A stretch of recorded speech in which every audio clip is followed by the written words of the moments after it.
We are live. Yay. Hi, guys. Welcome to the Space Command On Live Convention, live streaming from 10 a.m. Pacific time, which is right now, to 7 p.m. It's going to be an amazing day. We're going to be showing episodes. We're going to be premiering a 2-hour episode. We're going to have panels with Mira Furlan, JG Hertzler, Robert Picardo, Doug Jones, Christina Moses, Ethan McDowell, on and on, Ian McCaig. It's going to be phenomenal. So just sit where you are, grab an empty bottle so you can relieve yourself without moving, because you're not going to want to miss a second of this. So, to get things rolling today, we're going to start by showing the first hour of Space Command, the pilot.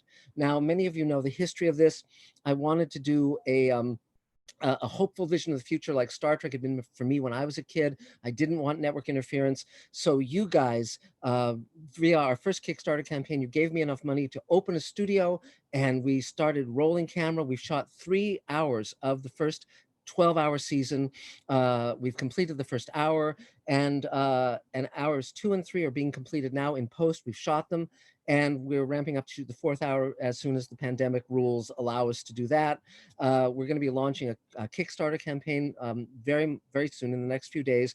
And so be ready for that. And if you want to throw money at Space Command before that, you can go to PayPal, mark@zickrey.com, MARC@zickrey.com, and you can pledge to Space Command. And there's lots of perks that are going to be coming down the pike, and lots of fun ahead. So essentially, what we're going to do now is we're going to roll the 1-hour pilot, Redemption. Now, the second hour of that, which basically brings that story to a culmination and leads to the further arc of the 12-hour season, that's being completed now. That will be ready in the next few months. But while we were all in lockdown during the pandemic, Elaine and I came up with an idea for a 2-hour episode that would star many of our favorite actors, and it would be a companion piece that would introduce a number of characters, and that's Ripple Effect, and we're going to be premiering that at 1. But between now and then, we're going to roll the first hour of Space Command. Then we're going to have Mira Furlan, JG Hertzler, Christina Moses, Doug Jones, Robert Picardo, and it's just going to be great, all live. And you guys can type in questions and ask questions as we go. Adam Sartain is our wonderful moderator, and he'll be screening that stuff and sending stuff our way. And our Space Command team has been working round the clock for months, literally, to get this ready for you. So now, without any further ado, the first hour of Space Command Redemption.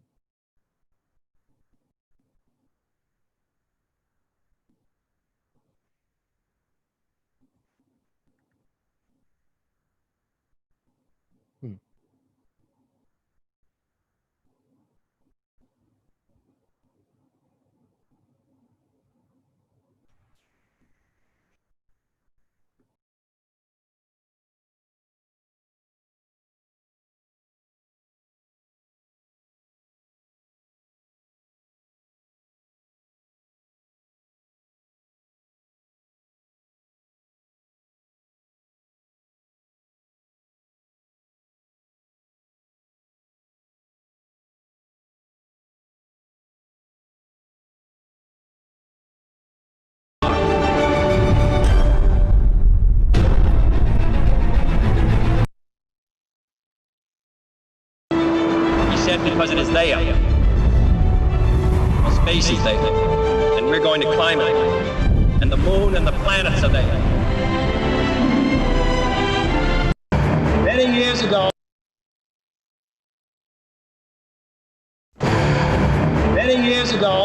great British explorer George Mallory, who was to die on Mount Everest, was asked why did he want to climb it. He said because it is there.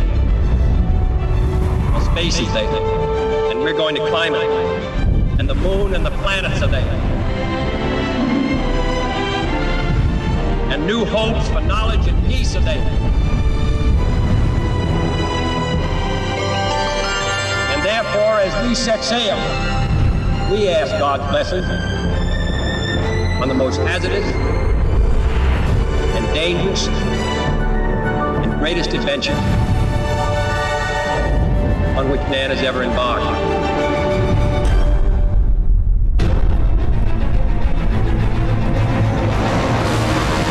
Governor Broda.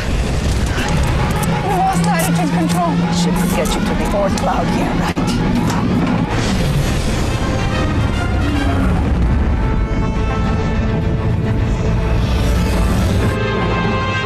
Grappling lines? She's too hot. We grab hold, she'll tear apart. Our instruments are non-functional. My daughter and I need help, urgent help. Heat scrambling the reception. They don't know we're here. Sir, I think I can maneuver and get under her hull. Negative, Lieutenant. We can't risk this ship. We can't just let them burn to death. It's enough, Lieutenant. Inform HQ. We'll follow her down and send coordinates on the debris field.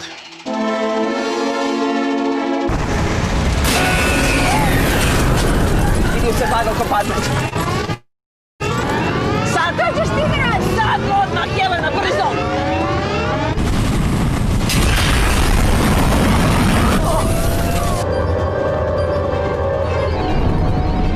That's it. She's done for.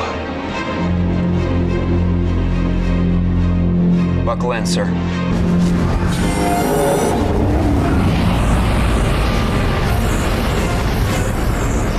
Kill her!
Have an angel fly into your life when you least expect it.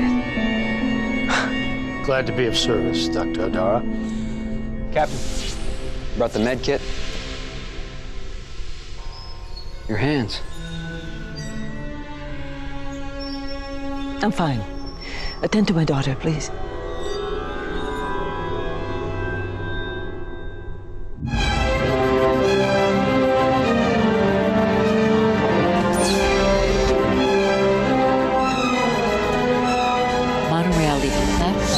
Please stand clear.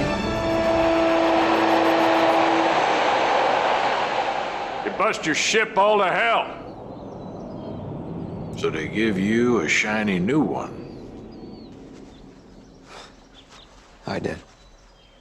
My day we called them road captains. Retired on active duty. Senior officers just waiting for their pension. Keeping their heads tucked in. Never taking risks. Dad. Just hold your tongue. Park Hill will get kicked up the food chain and you'll make captain. Another victory for spinelessness. He had a failure in nerve, that's all. I wasn't talking about him.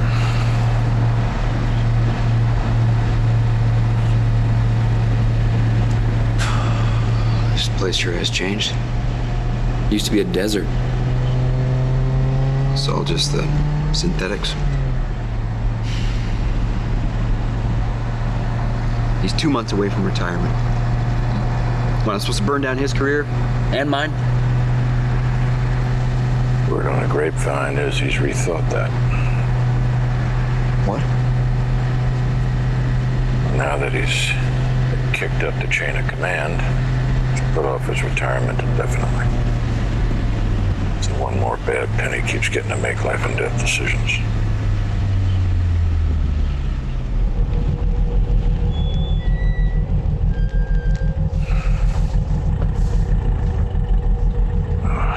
For the love of Mike. What? Now you don't like synthetics?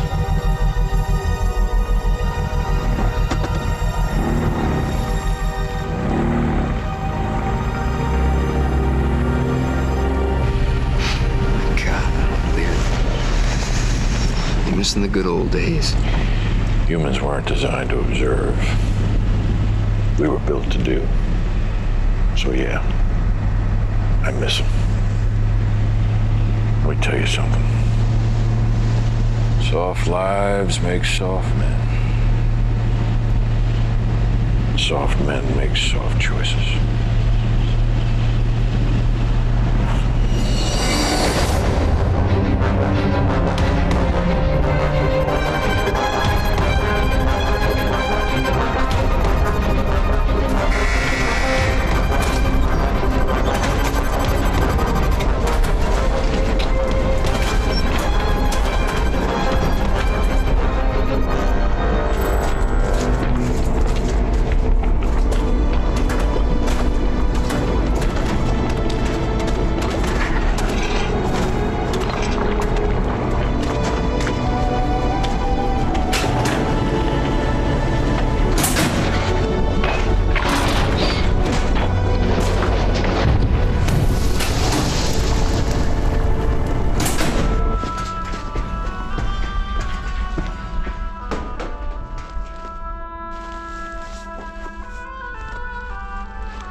What's the point of that? You're not even on the planet. But Mecca is. You keep saying that. So do you. And I'll keep on saying it.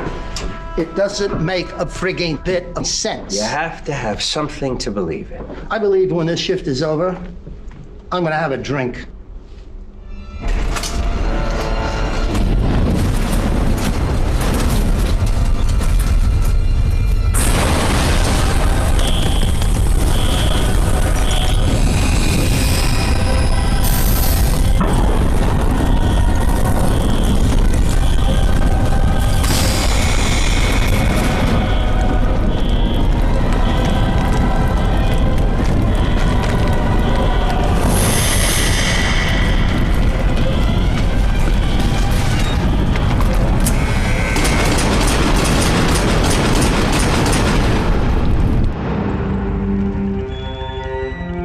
After a 30-year delay, the Nobel Peace Prize was awarded today to human rights activist Anoka Chandamal-Kemmer, whose United Planet movement culminated in her future husband, Captain Anson Kemmer of the United States Space Command, spearheading a multinational force that tethered a captured ice comet to the North Pole, causing the Gulf Stream to be renewed and averting an ecological disaster of catastrophic proportions. In other news, British forces on Titan faced insurgents today. There were no reported fatalities. We snared a comet, hauled it to Earth. It was a hell of a thing. I was a hero to the whole world. But to the brass, I was still a pain in the ass. But it's never about the brass. The soar up there, that's what it's about. That sky's been calling to the men of our family ever since your great-great-grandfather joined the Lafayette Escadrille in World War I. We fly. That's what we Camerers do. And one day, you're gonna have a ship of your own, and you're gonna fly a lot farther. And you take care of her and your crew.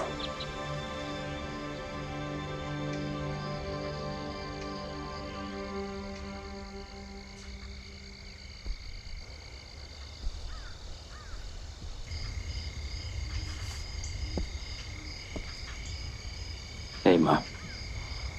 Getting away from it all? I'm beginning to feel grateful for those 30 years of peace.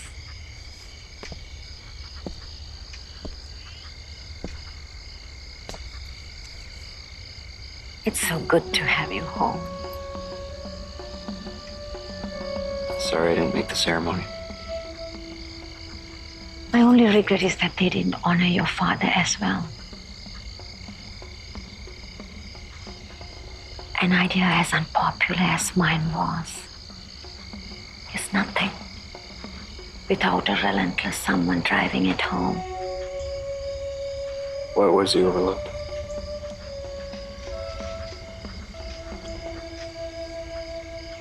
I love your father dearly.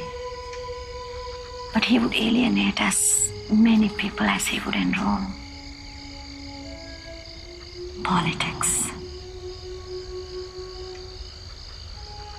He wants me to follow in his footsteps. That's his courageous path. Except I know that's not possible.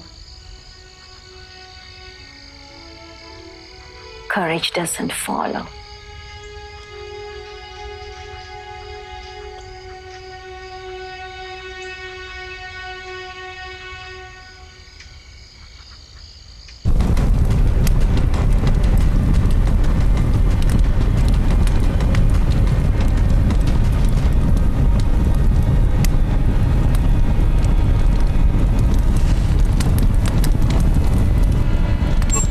Are you alive? No. Are you a man? No. What are you? A machine. And what is your purpose? To be of service. And whom do you serve? Whoever leases me. And how does that make you feel? Happy. Very good. Ladies and gentlemen, I give you Dor Nevin, the first of what will soon be legions of contented synthetic workers to serve your every need. Brought to you by Mazzy Patillo. Questions? Yeah. Did they harm humans or allow humans to come to harm? With the exception of the combat models, no. If, like the brochure says, they're smarter than we are, what's to prevent them from doing whatever they want? Good question. The same thing that compels them to safeguard humans and obey their every command. An inhibitor chip guaranteed for the life of the model. Now, there'll be time for more questions at the reception, but for right now, let's show our friend here exactly what we think about it, okay? You hear that? They love you.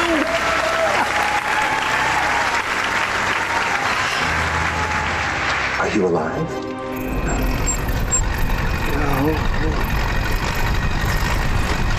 How bad is it? Bad, but it could have been worse. Only synthetics, no humans? Thank God for that. What do you want done with it? Burn them. They're under warranty. We'll get some more. I think I can fix this one. Bad trash him. He's not worth it. You got something better for me to do? Suit yourself. Come on. Let's go.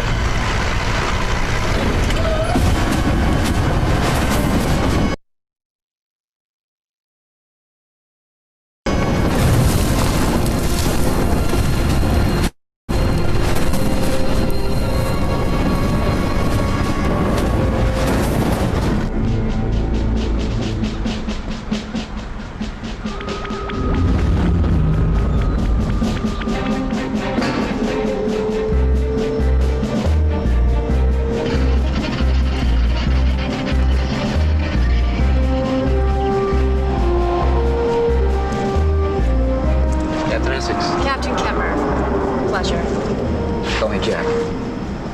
Laura, how was your flight? Look, I know that the Paladin was supposed to be your ship. You're the man of the hour, Captain. It is not for me to question the wisdom of the brass. I just wanted to apologize. They're readying her sister ship, the Templar. I'll be out there soon enough. What happened there? An explosion with the Alcubierre drive. Took out a lot of good men. Command hushed it up.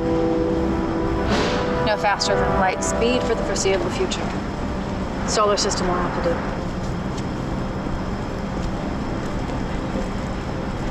Listen, do you want to get a cup of coffee or on the sandwiches they have here? It'll make you glad to get back to Mars. No, thank you. That's not what you're here for.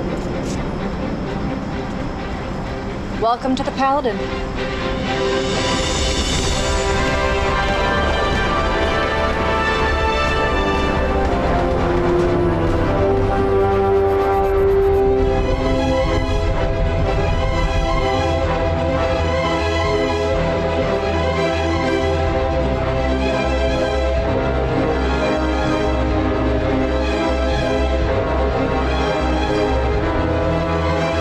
Say It's just a joke.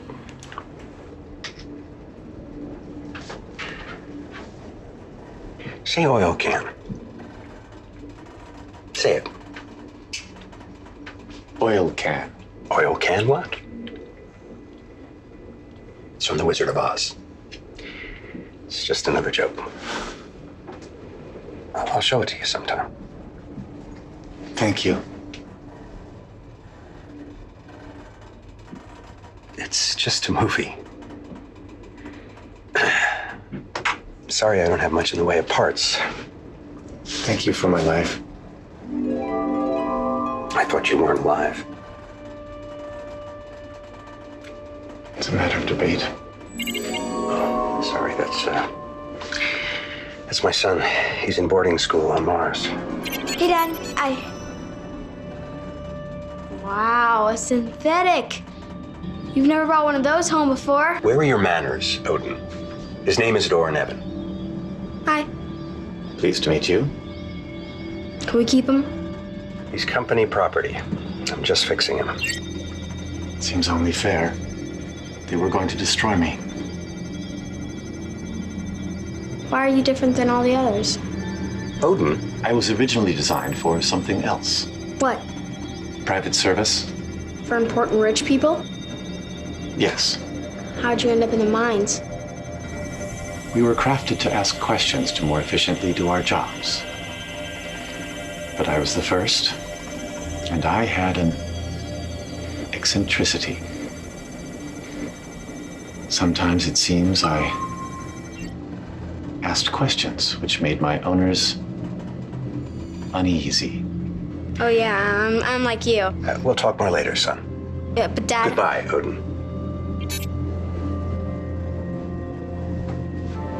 You saw something, didn't you? Your inhibitor. It's been destroyed. You could replace it? Of course. Please. Don't.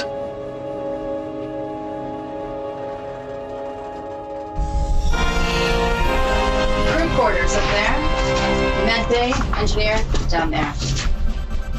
Smart suits.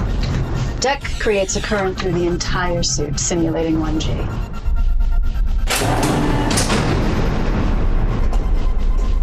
Strike fighters. Pulse cannons, upper, lower, grappling lines. Works. And has a new car smell.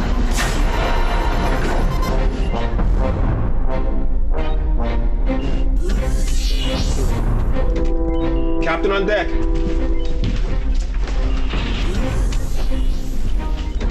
At ease.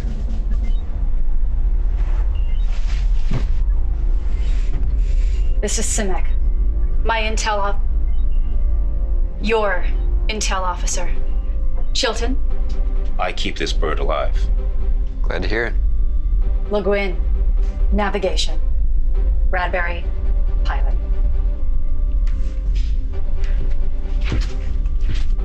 Have you ever been to Mars, Lieutenant? No, sir. I'm looking forward to it. It's sometimes hard getting used to the fact you go outside without protection, you die. I'm from Detroit, sir. You'll do fine.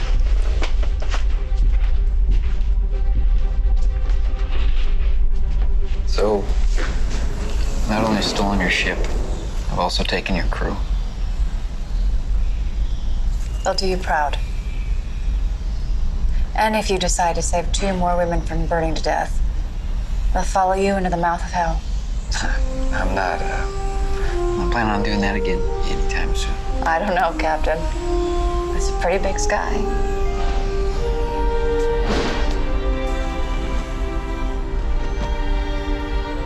Hey, Laura. When you hit Marsport, maybe we can grab that sandwich. On second thought, we better not. I've got issues. I can be pretty entertaining.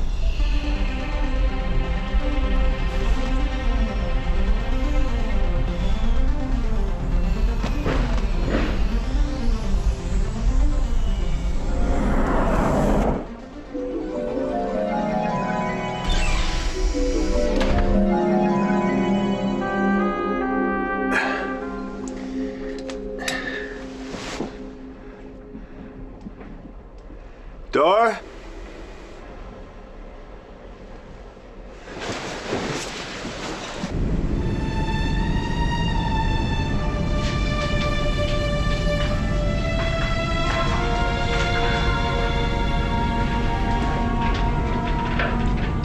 You really are remarkable animals, you men. Chimpanzees could not have done all this. Not without considerable modification. I thought you'd run away. I thought about it. But where would I run? Or more to the point, how?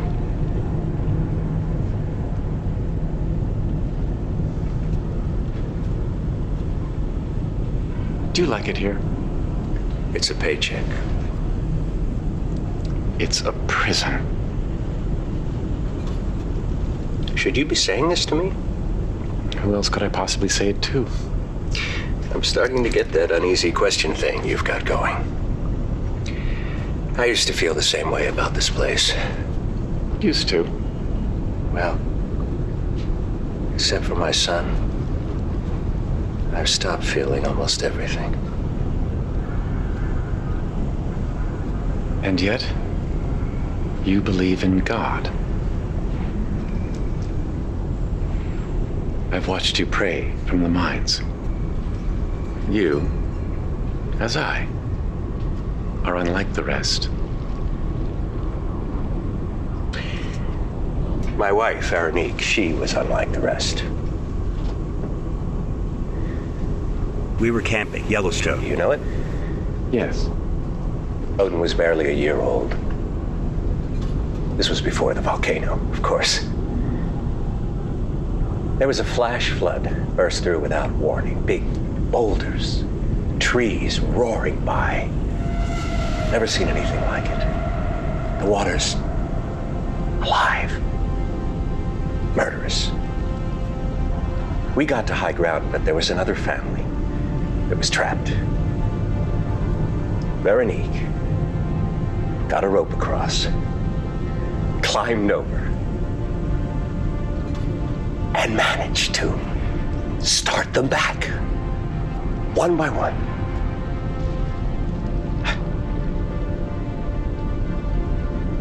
Now it was her turn.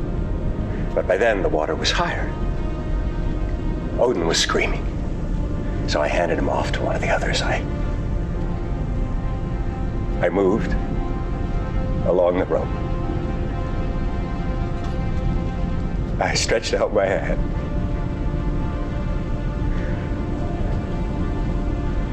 And she was gone.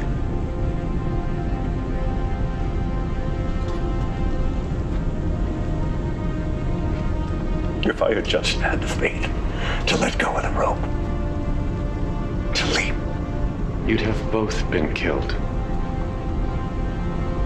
Since then, the only thing I've heard from God is silence.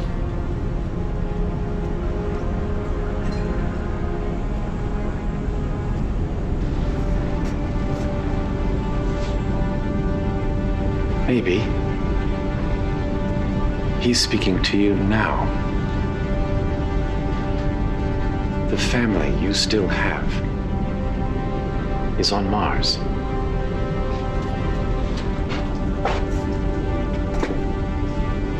We could join him.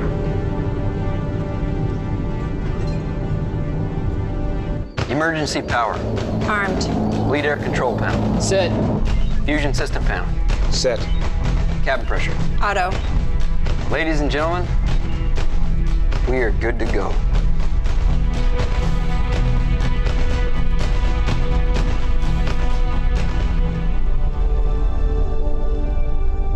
You all know this is my first command. And I know that you were expecting to be flying with somebody considerably more experienced and attractive. I also don't have to tell you who my father is. He casts a pretty big shadow. He and I, we don't see eye to eye on things. But he shared a story once with me about a young sailor, a long time back, who boarded his new ship and saw not one able-bodied seaman. So he leans to the nearest and says, "Is that man deaf?" Aye, he's deaf. But he sees the reef before we near it. And while I, though blind, feel the wind before it blows, keep us safe from storm. And you're captain with no legs? Aye, he must be carried, but he always knows the way. Alone, true, we're of little worth, but together, we are invincible!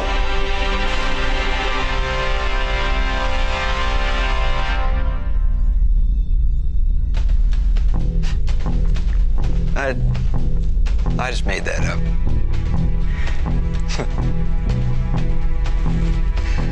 But still, whatever our individual weaknesses, together we will be invincible. Are you with me? Yes, sir. All right.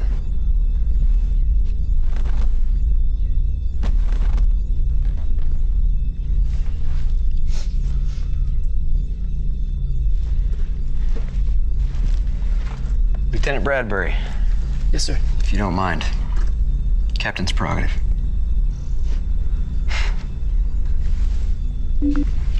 Yes, sir.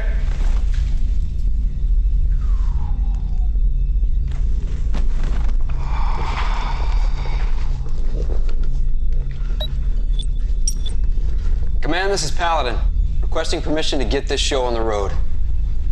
Roger that, Paladin. You are cleared to begin launch sequence. On my mark. 10, 9, 8, 7, 6, 5, 4, 3, 2, 1. Mark.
time to meet you. I'm sorry. Have I lost track of the time? Oh, no. I'm early.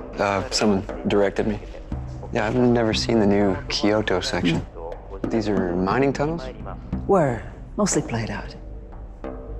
Thank you for coming. I found out who was really responsible for Yelena's and my survival, and I wanted to show my appreciation, albeit several weeks late. I have a gift. No, that's... Captain. It is Captain now, yes? Arguing with me is a pointless endeavor. Only it's not here. We have to, I had a bite here with my team. They headed off to ready some things. I never imagined there was anything like this down here. It was built when they still had human miners. For workers? For workers, by workers, who understood the needs of the soul. Please. I didn't know the synthetics ate. They can. Of course, there are more easily processed energy sources, but... But what? They still come. Let's go. Showing me how you did that. How you healed third-degree burns. Is that the gift that you had in mind? No. That's not something I can give. Please.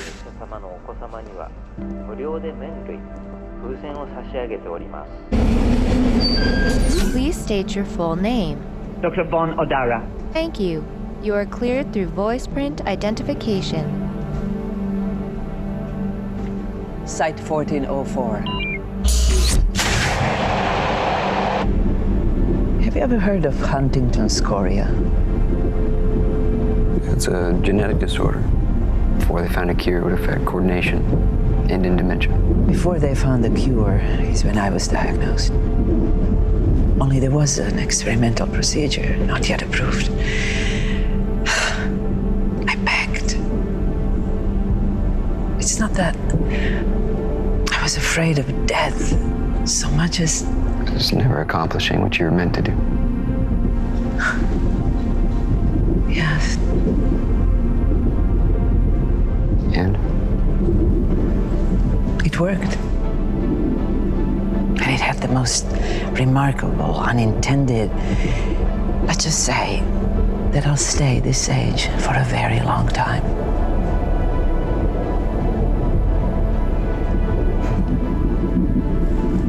Then why wasn't it... Trumpeted to the world? Without considering the possible role of the Huntington's gene, the maker of my miracle poured his chemicals into patients with a dozen other illnesses. They all died. Horrible, painful deaths. And the would-be savior disappeared, taking his secret with him.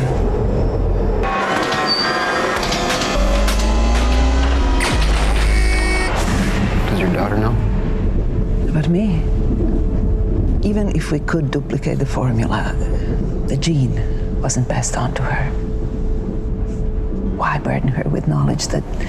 She could never be like you. I found the perfect man for my gift.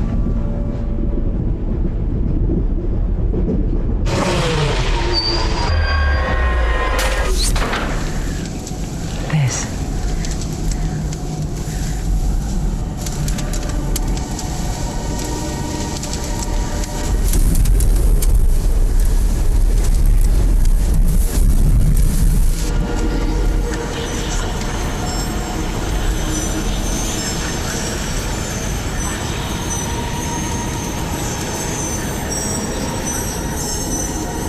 What is it? It's a beacon, Captain. We're not alone. This was here? When miners started finding strange artifacts in the tunnels below, we did some deep ground scans. There's no city here, but there's one large mass the scans cannot penetrate. At the 200 million year level. Million? This is an old world, Captain. It is old secrets. That's why I became an archaeologist. Because they speak to us. All those who have gone before. Other cultures, distant times. And now across space. We've been deciphering some of the pictograms, and we're coming to believe it. Doctor, we've broken through to the chamber. You should come. I'll be there directly. It's the chamber. We've been awarded a grant by the Mazipatilo Corporation to find what's down there. The technology company. We hired an excavation team with mining experience, and it sounds as if we may have our answer. I'm sorry. I have to leave. So you know what they're trying to say? Not yet. Not completely. But I'm hopeful it's along the lines of, come find us. We're one.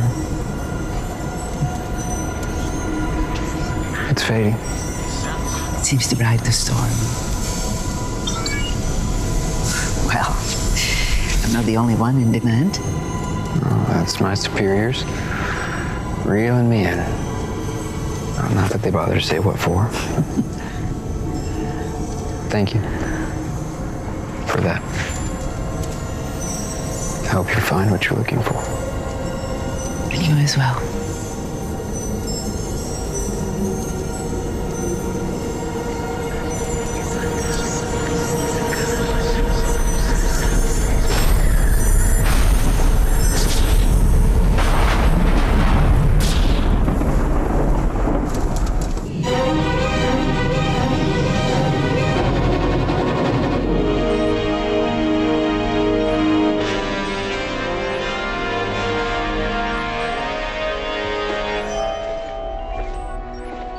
Captain Essex. Captain Kemmer. So the Templar was Dr. Red Sands. Congratulations. Thank you.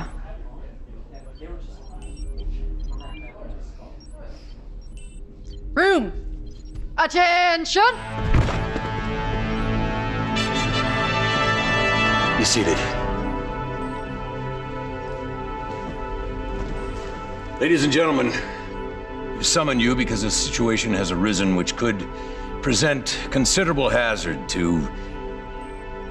Oh, hell, you can explain this a damn sight better than I can. Greg Massey, the Mazipatilo Corporation. Thank you, Joe. Hi, folks. Some of you I've met before. I'm sure the rest of you are thinking, he's a lot shorter in person. Several weeks ago, we suffered a catastrophic incident at one of our mining facilities in the asteroid belt.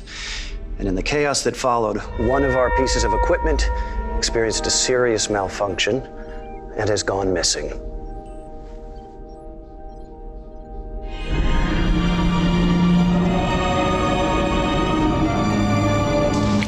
Dr. Odara, nice to see you again. Nice to see you. The Siths are setting up lights now. We'll be able to show you what we've uncovered in just a moment. Oh, don't keep me in suspense. Tell me. Oh, you'll be delighted, I assure you. Какой сладкий, можешь флиртовать с тобой? Stop, Yelena. Что себе доброе? What are you two talking about? Nothing. Dr. Odara, you're a very handsome archaeologist. I was just wondering if I might... You're a sweet man, but I'm just not.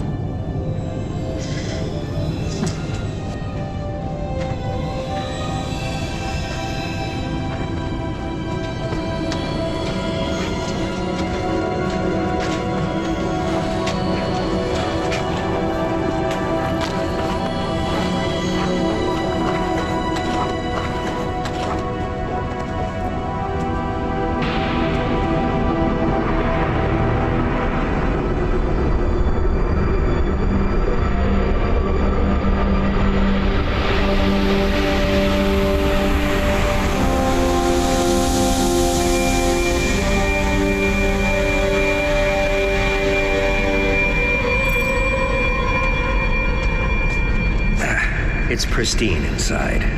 We'd better shed these.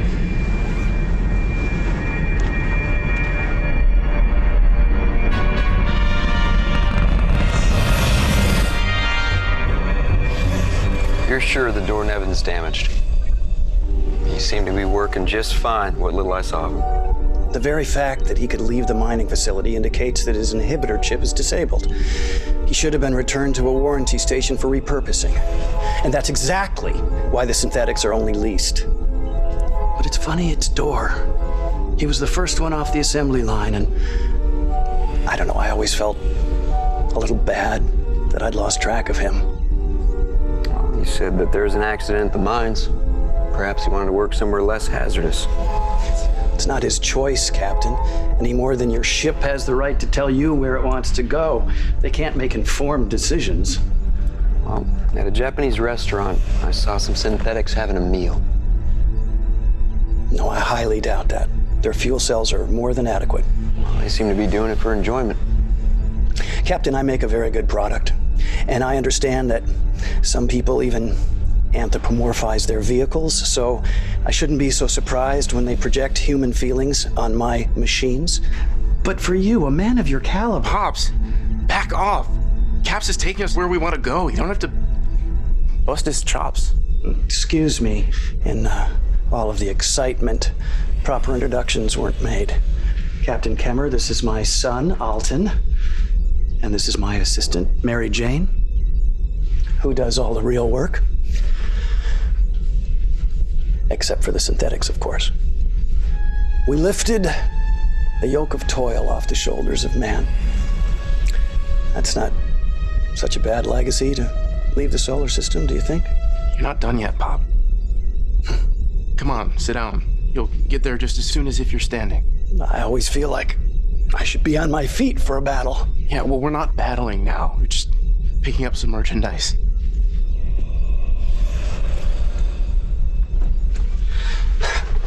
See how they pamper me.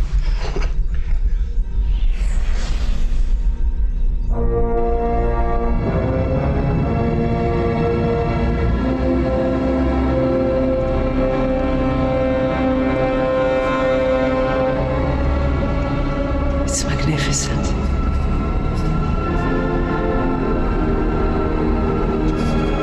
It seems entirely empty. Why leave it here?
Excavation site is just below in the mines. Sir, getting readings.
the thrusters. Lieutenant Bradbury, match their speed. Yes, sir.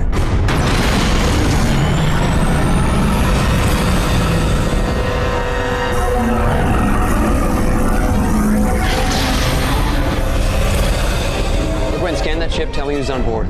Our scans can't penetrate the hull.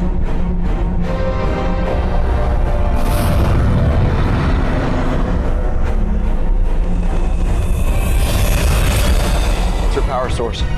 Unknown, but sublight. There's no telling what her specs might be. Gwen, what's your projected course? The outer planets. Saturn and Jupiter are in opposition.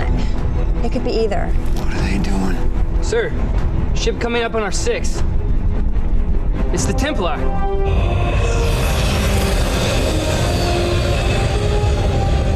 Essex, glad to have a dance partner. General Haldeman sent me to provide support. Deep rock scans revealed no bodies at the excavation site. Oh, Dr. O'Dara and her party are on that ship.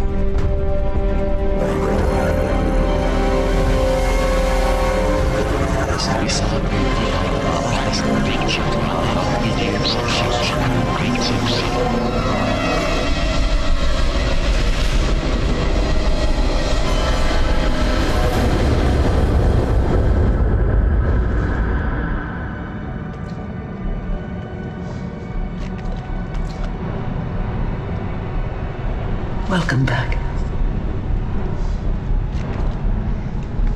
Slowly. You were unconscious.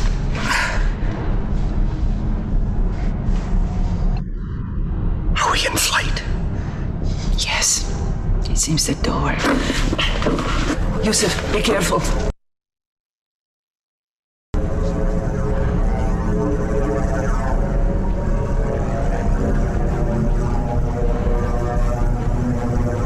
Have you prayed? Not yet. But you will. A commitment to my faith. Even when that faith is shaken. Don't worry. I'm not under alien control. Which is exactly what you'd tell me if you were. Yes. But in this case, I'm not. Then why are you doing this? Are we hostages? No. Guests, let us say. Which is why I have coaxed the ship to provide a comfortable atmosphere. I have deactivated their inhibitors. They're with me now. With you? To do what?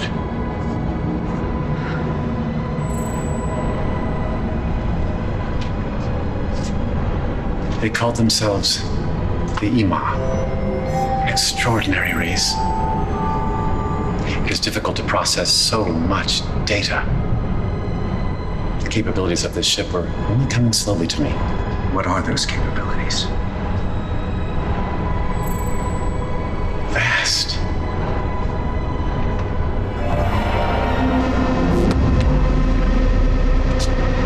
Where are we? A distance from Mars, I'm afraid. The gravity you're feeling is artificial. Quite remarkable. You need to take me back. My son thought we were finally together. I need time. Your presence here might buy me that. Then at least let me call him.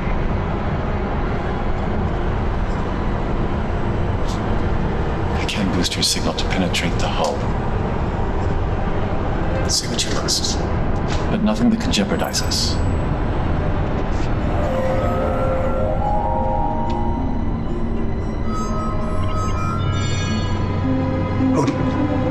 Hi, Dad.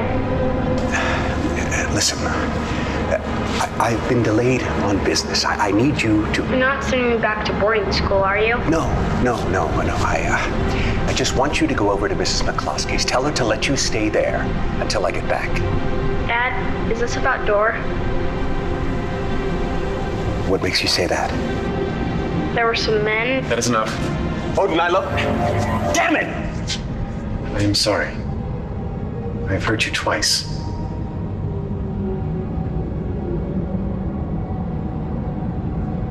Tell us what you're doing.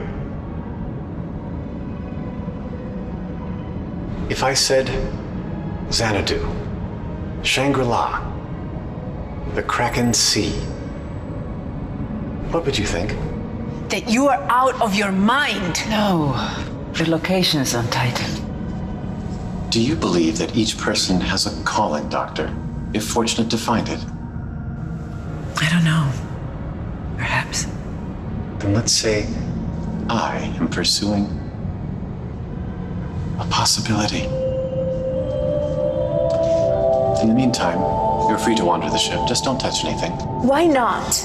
I do not yet know what the ship might do if provoked. You speak as if it were alive. On occasion, machines are. Adjusted course confirmed. They're headed for Titan. Why would they be going there? The British are putting down an insurgency in their colony, using combat synthetics. Mr. Mazzy, I'm afraid it's going to be a little longer stay. If you and your party could join me. You won't need that cane now that we're at 0G. Smart suits under your clothes will adjust to your needs. Allow me my crutches, Captain. It's a smart cane. We'll arrange quarters. Nothing fancy, I'm afraid. Mazzy Patillo built many of the components on this ship. I'm well aware of what you have to offer. Hey, Captain. I heard your dad was a great man, too. That's general consensus. Maybe you could give me a pointer or two. Alton, perhaps the captain could arrange a tour of the ship for you. Thanks, Dad. Crewman, if you could. Mary Jane, keep him out of trouble. I had the feeling that you wanted to speak with me privately.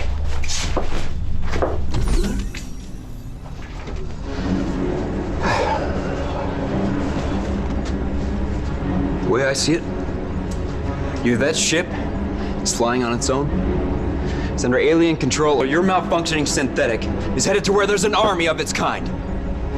All of those units have been field tested, Captain. If that were his objective, he'd accomplish nothing. He's been full of surprises. What can you tell me about how he thinks? You mean how he processes data? I can tell you that it's a mystery. 20 years ago in the asteroid belt, I discovered a rare element, iridium-6. Before that, all of our attempts at artificial intelligence had been laughable, a mockery of consciousness. But with iridium-6, we found we could reach a higher dimensionality called M-space. And with it, there was no limit to what we could do. We didn't know exactly how or why it was working, just that it worked. My synthetics may appear human, Captain, but their minds are anything but. Hey. Oh. What's wrong? You want the medic?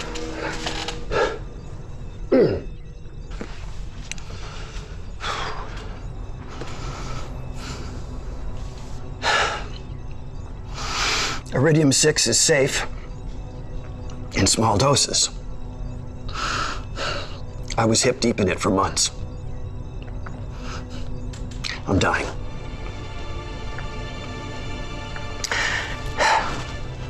Mary Jane keeps a med kit with her to keep me functional. And Alton. Do you have children, Captain? Not yet. They say we achieve immortality in our children. But when they're not like us, we feel betrayed.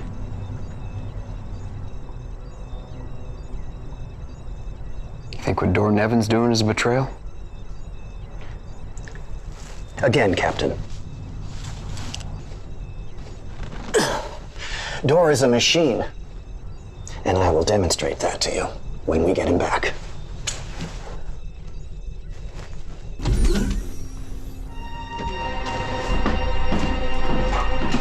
Paladin. I had a word with your father. I know you're trying your best to impress him, but just be careful.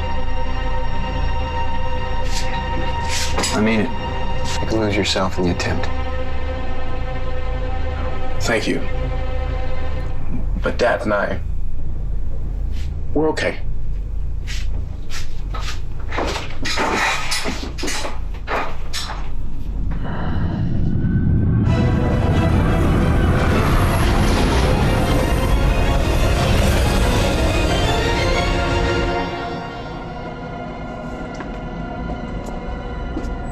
Still trying to hail us and warn Titan we're coming. They're still jammed? Yes, sir. They're doing an intense scan of our hull, searching for weaknesses. Let's show them our strength.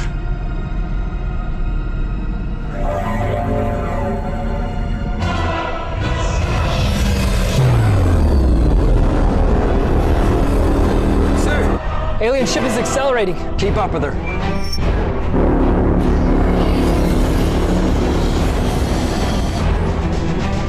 Lieutenant Arroyo.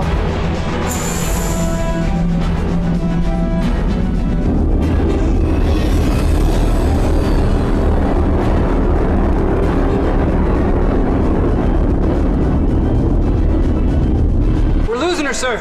We need more thrust. Engines are at capacity. We had a few more of them. We do. But it's gonna play hell with a warranty. Lieutenant Bradbury, break off now. Tell Essex to do the same. Mr. Chilton, we've got work to do.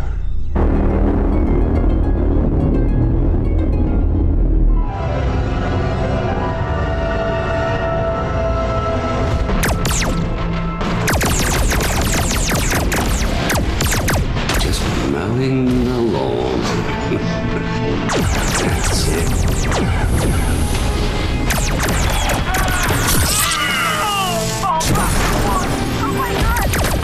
Warning, unidentified ship incoming.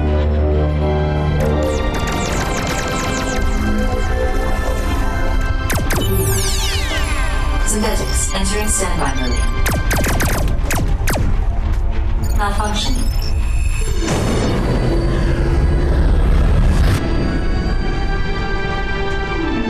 The war is over.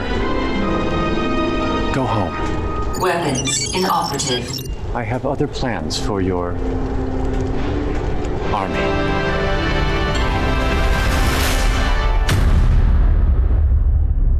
Next time on Space Command. You've got...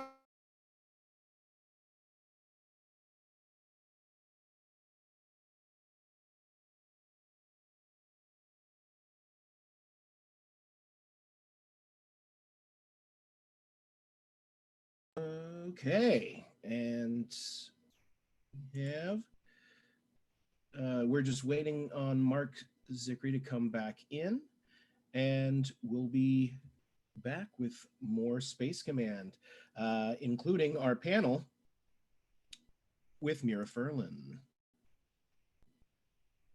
And okay, great. Let Mira in. Here we are. Here we are. So great. So hi, Mira. Hello. Hi. So are we now streaming live on YouTube? Yes, we are. Waiting, we are. We are. I'll come back. Unbelievable. I'll introduce you, Mira. Elena's here too. Well, welcome from Hyatt. Oh, hey. Including our panel And so with Mira Furlan. great. So now are we online, guys? And hold on. Okay, great. Let Mira in. Hi, hi guys. So great. So hi, Mira. Hello. Hi. So are we now streaming live? There on are so many voices. Okay. All right. Introduce you, Mira. Elena's here too. Well, welcome from Hyatt. Oh, hey. Including our panel. Someone needs to turn off the live stream on YouTube. Are we online, guys? Hang on. Hold on. Okay, great. Because it's bleeding into the. Mark, do you have a live stream going on right now? Are we now streaming? There are so many voices. Hang on 1 second. Okay. All right. Yeah. Mark, someone has a live stream going on. They need to shut it off. Okay, hold on. I see what the problem is. To turn off. Okay. Am I doing something wrong? No, you're doing it. You're doing great, Mira. All right. I'm here. Okay, so hold on 1 sec. I'm not sure how to do. I think that did it. Okay, but I can't see the screen, so we're just trying to figure out how to do this here. Adam? Yes. If you can guide me a little, because I'm not seeing anything on my screen right now. So Are you on? Are you on your Zoom? You should be I on your was. Zoom screen. I was, but now I don't know where we are. Sorry, it's technical difficulties because you're saying I shouldn't hit the live feed, right? So Right. put us in hell. So you should be on Zoom. Okay, let me see. Where's the link? Hold on a second. Link to the episode. Okay, hold on. We're getting there. Getting there. Okay. Whew, sorry about all these. This is the first time we've done this. Uh-oh, that's not it. I know, I can imagine. With fondness. That's not it. Okay, hold on. Let's see. Give me one We're currently moment. experiencing technical difficulties. Space Command Convention. Let me see. Is this it? There should be the Zoom icon. That's what Adam, can you just email me the Zoom icon because I'm not seeing it anywhere. And so this is a little challenging. Oh, wait. I think I found it. Hold on one sec. Sorry about the technical difficulties, guys. But we are on Zoom, right? We are on Zoom. Yes. You are. Okay, hang on a second. I think we've got it. Wait. I think we've got it. Let's see. Oh no. Now what is this doing? Ag. Open Zoom US. I'm trying to see how to do this. Launch meeting. Open Zoom US. Okay. Oh my gosh. You shouldn't have to come back. You're already in the meeting. Yeah, because I'm not seeing anything on my screen. That's the problem. I can't see anything. I'm blind. That's weird. Geez. I don't know where to go. I don't have a Zoom icon. Sorry about this, Mira. Hang on. This is really weird. I'm so glad that it's not my. Yeah, it's not you at all. It's on our side. I know we're live, guys. I'm just trying to find. I have no idea where to go with this. Let's see. I'm just getting all these weird Zoom prompts, and nothing is working. So hold on one sec. Let me try something else. Let's see. There we go. Now we got it. No. Phew! There you are. There we are. Now we can see you. And thanks for coming to us from Croatia. Just a few words of introduction. Hi, Mira. Wow, that was interesting. Technical difficulties. Now, Adam, also, as people check in with questions, feel free to jump in and ask those questions. Mira, as you know, we just showed the first episode of Space Command. Hold on, I'll Wait, is that you or is it me? That's me. Sorry. That's you. We're working out. Okay. Well, here we are. Here we are. Here we are. So here we are. So it's all good. You and I are good. So welcome from Croatia. What time is it in Croatia now? It is 8 o'clock, 8 p.m. Wow. Oh, okay. Well, at least it's not obscenely late. That's good. Yes. Yeah, no, it's good. It's good. It's good. I'm fine. Are we, I mean, is somebody listening to us or what's happening? Yes. The America is listening. No, America. We have 192. Wake up, America. I wish we could. I wish we would wake up. Yes. So while Mark is fiddling with tech, Yes. trying to get around Well, just a few things to introduce. We just showed the first episode of Space Command. We're working on finishing the visual effects on the second hour of that story. And meantime, of course, we've done the new pandemic episode, which is 2 hours long, which you're in. Now, of course, you and I met when I wrote for Babylon 5, and you, of course, were brilliant as Delenn, just one of the great icons of science fiction. And then, of course, I then reached out to you to play Von Odar in Space Command because I knew you'd be one of the major characters, and of course, you'd be spectacular, which of course you are. So that's why. Thank you. Yes. That's why we have you living forever. Yes. And so, that's my style. That's me. That's just me. Exactly. And now it's an amazing time. Of course, we're in the pandemic, but we've managed to keep working and being productive. And unbelievable. Yeah, phenomenal. So now, and for those who don't know, this is Elaine who writes, directs, and produces with me. She's the real brains of the outfit, as you can tell. But he's the bread and circuses guy, and I'm sort of I like to be in the background usually. Yeah. So just a question, because of, many people who are drawn to science fiction really are drawn, at least I am, because of the way that it intertwines with what you can say about real life experiences, but simply without the clutter. And so I was wondering, you come from a really interesting background, a non-American background, and I was wondering in those terms, what initially drew you to your profession? And as things got really heavy and hairy in your country, did that shift at all for you? What do you mean? The perception of the... Your feelings as to what drew you to your art and what you wanted from your How art. acting can work as a great As a communicator, yes. and as a link to... I mean, now we're now in a situation, in a global situation, where this really, what we're doing right now, is a lifesaver, right? And so we see, let's leave the past. This moment is unbelievable, where we can actually still be, right, and do, and somehow have an echo, have an impact. Yes. It's unbelievable. It's fantastic. I'm a very anti-technological being, and I have a very analog mind, unfortunately. But this moment really taught me of the value of technology that can really help us right now, where we are so divided, so incredibly divided, and it's such an incredibly uncertain time. I came here because I was working on a play, and the play got canceled in March. And from one day to the next, I made the decision to go home to America, right, to my family and my life and so on and so forth. And then now I'm back. Should I have done it? What should we all do? We don't know. We really don't know. I'm trying to figure out what's going to happen in the next week. Yes. I'm uncertain about the next 3 days, let alone my whole, life and our lives. So I'm amazed that we are actually here, on this thing called Zoom, and that we are communicating. And I'm so grateful, and I'm so happy to see you. Yes. Really. It's great to see you. Well, the funny thing is that the pandemic has made us all start to deal with Zoom and communicate in this way.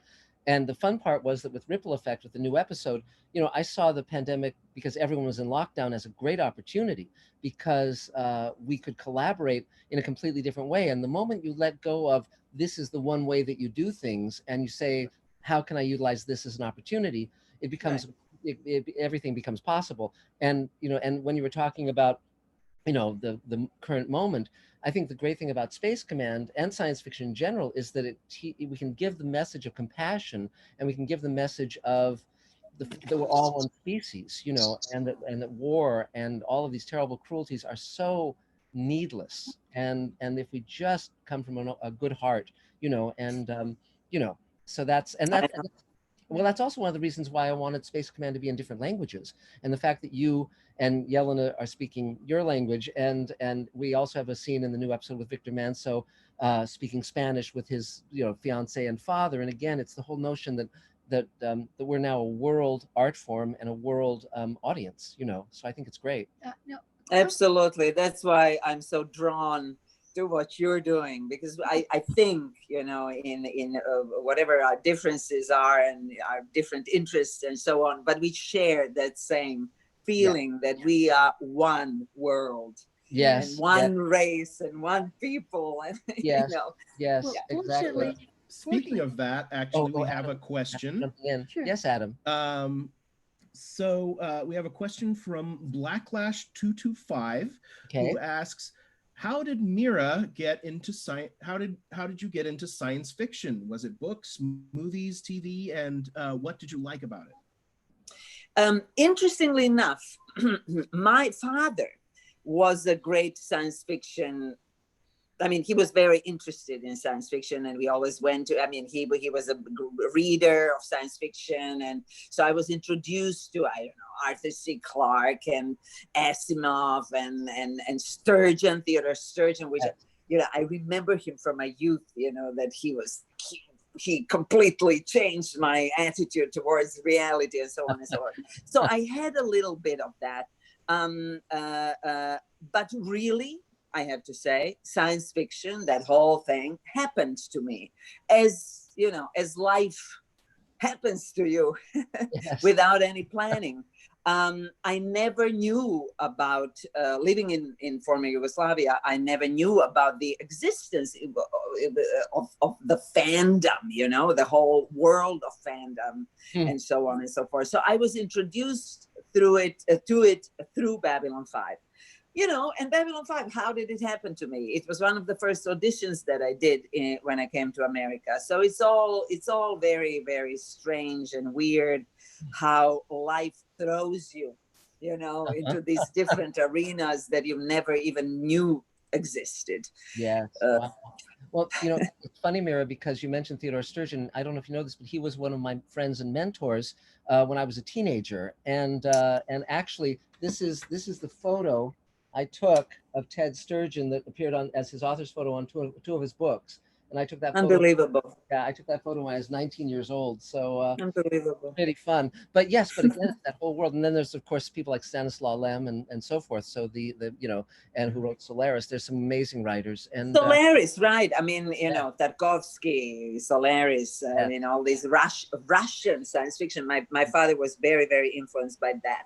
Yes. Yeah, it's interesting how these worlds, you know, these different worlds came together somehow through me. Yes. Well, no, it was great because when you know, because I started Joe Straczynski in the business with you know, recommending him as story editor on Captain Power, which led directly to Babylon 5. And when I met you, when I thought you were just extraordinary and so powerful and so interesting, and I knew that I wanted to work with you again. And of course, in addition to Space Command, you know, I'm Rockney O'Bannon, who created Farscape, and I are creating Sweet Haven, which is another show where everyone in the world under 60 dies from a disease, and the people who are 60 and above. Unbelievable. Yes, and so you and Bob Picardo, I've written roles for you and Bob, and for Mike Harney and George Takei and so forth. And so there'll be yet another adventure in our near future as well.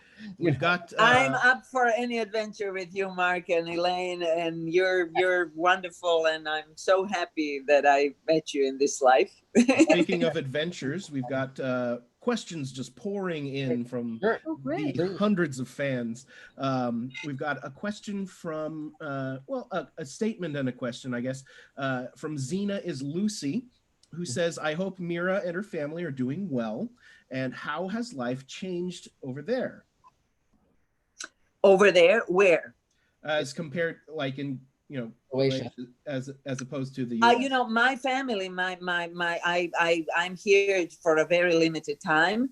I'm flying home next week, really. I hope everything will be okay, but you know, I just hope. And you know, I took a big risk coming here. You know, is it a safe decision? Is it a smart decision? I have no idea, but I believe in living a life, you know, where you risk things. You cannot live otherwise. So, you know, from one day to the next, I made this decision.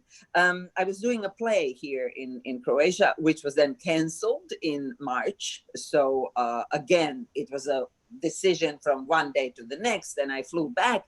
And then I spent 3 months in complete isolation, which I have to say, really suited me. I mean, it's horrible to say, and I feel it really suited me. I went back to my, you know, I wrote a book, which is an autobiographical book. I went back to that book. I mean, I felt that I had time to do my stuff, my things, and to kind of calm down and not, you know, when you think, and I realized how much time we're wasting on these silly kind of drives through the city and, you know, going through these stores where we buy things that we don't need and so on and so forth. So in a way, this horrible thing that happened to our whole world, I don't know, helped me focus a little bit on what I think I want to do and need to do. So it wasn't bad, of course. You know, I have a garden in which I can see, I have trees, I have grass. I mean, that's all good. I mean, if I was sitting in an apartment, in New York without a window looking at a wall, it would be a completely different story. So I felt very privileged and very, very grateful. But it wasn't bad. And so now, I don't know, Croatia, it's weird. Let me tell you, I came here, in a spacesuit, complete science fiction. I actually wrote, I have to tell you, if you want, check out my blog. I wrote a blog about it, about traveling under the pandemic. It's under mirafurlan.net on my website. I put it there. It was a really bizarre experience because I came from a completely, this notion of safety, right? And protection and masks and hazmat suits and so on. Mm-hmm. And when I came out of the plane in Zagreb, on my way to the city where I'm now, which is on the seaside, nobody had a mask. It was so-called normal life. Yes. It completely, it really did something weird in my brain, because you really try to, understand what is really going on. Yes. Why did we take it so seriously and now suddenly we don't? Well, why does one part of the world take it so seriously and the other part doesn't? What do you, and now, I was in a theater. We had the opening night just the other day. How do you keep safe in a theater? Where you need the makeup person, you need the blah, blah, blah, blah. It's all, we are all communicating all the time, touching each other. It's scary and it's very confusing. So I don't know. Yeah, I know it's strange, but it's funny because in Space Command, what we're doing with your character is there's a big storyline that we're going to be covering over the entire first season. Because we've written almost all of the first season plus the prequel, which you're also in. And the amazing thing is that it's dealing with that whole notion of what's dangerous and what's not. Who can you interact with as someone who's us? So and when is there real danger? Because we as humans we were designed, when we were in trees basically, to treat our band as us and all the others as them, right? And now that's so counterproductive.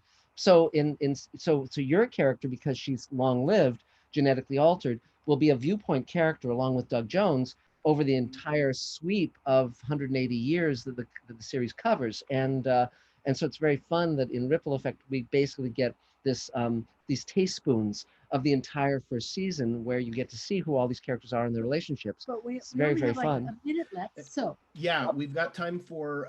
Wait, what's Adam saying? What? If you were the Adam, I just wondered if you were the god of all writers, what would you say in Space Command? Wait a minute. Can you repeat the question? You were a god of all writers. What would you most want said in for Space your Command? character in Space Command? There's no difference between us and them. Yeah. We are all us. Yes. It's my main message of my life, maybe. Yes, Okay. exactly. And Adam, you said there was a question? Yeah, there's time for 2 more questions, which we have ready to go. Great.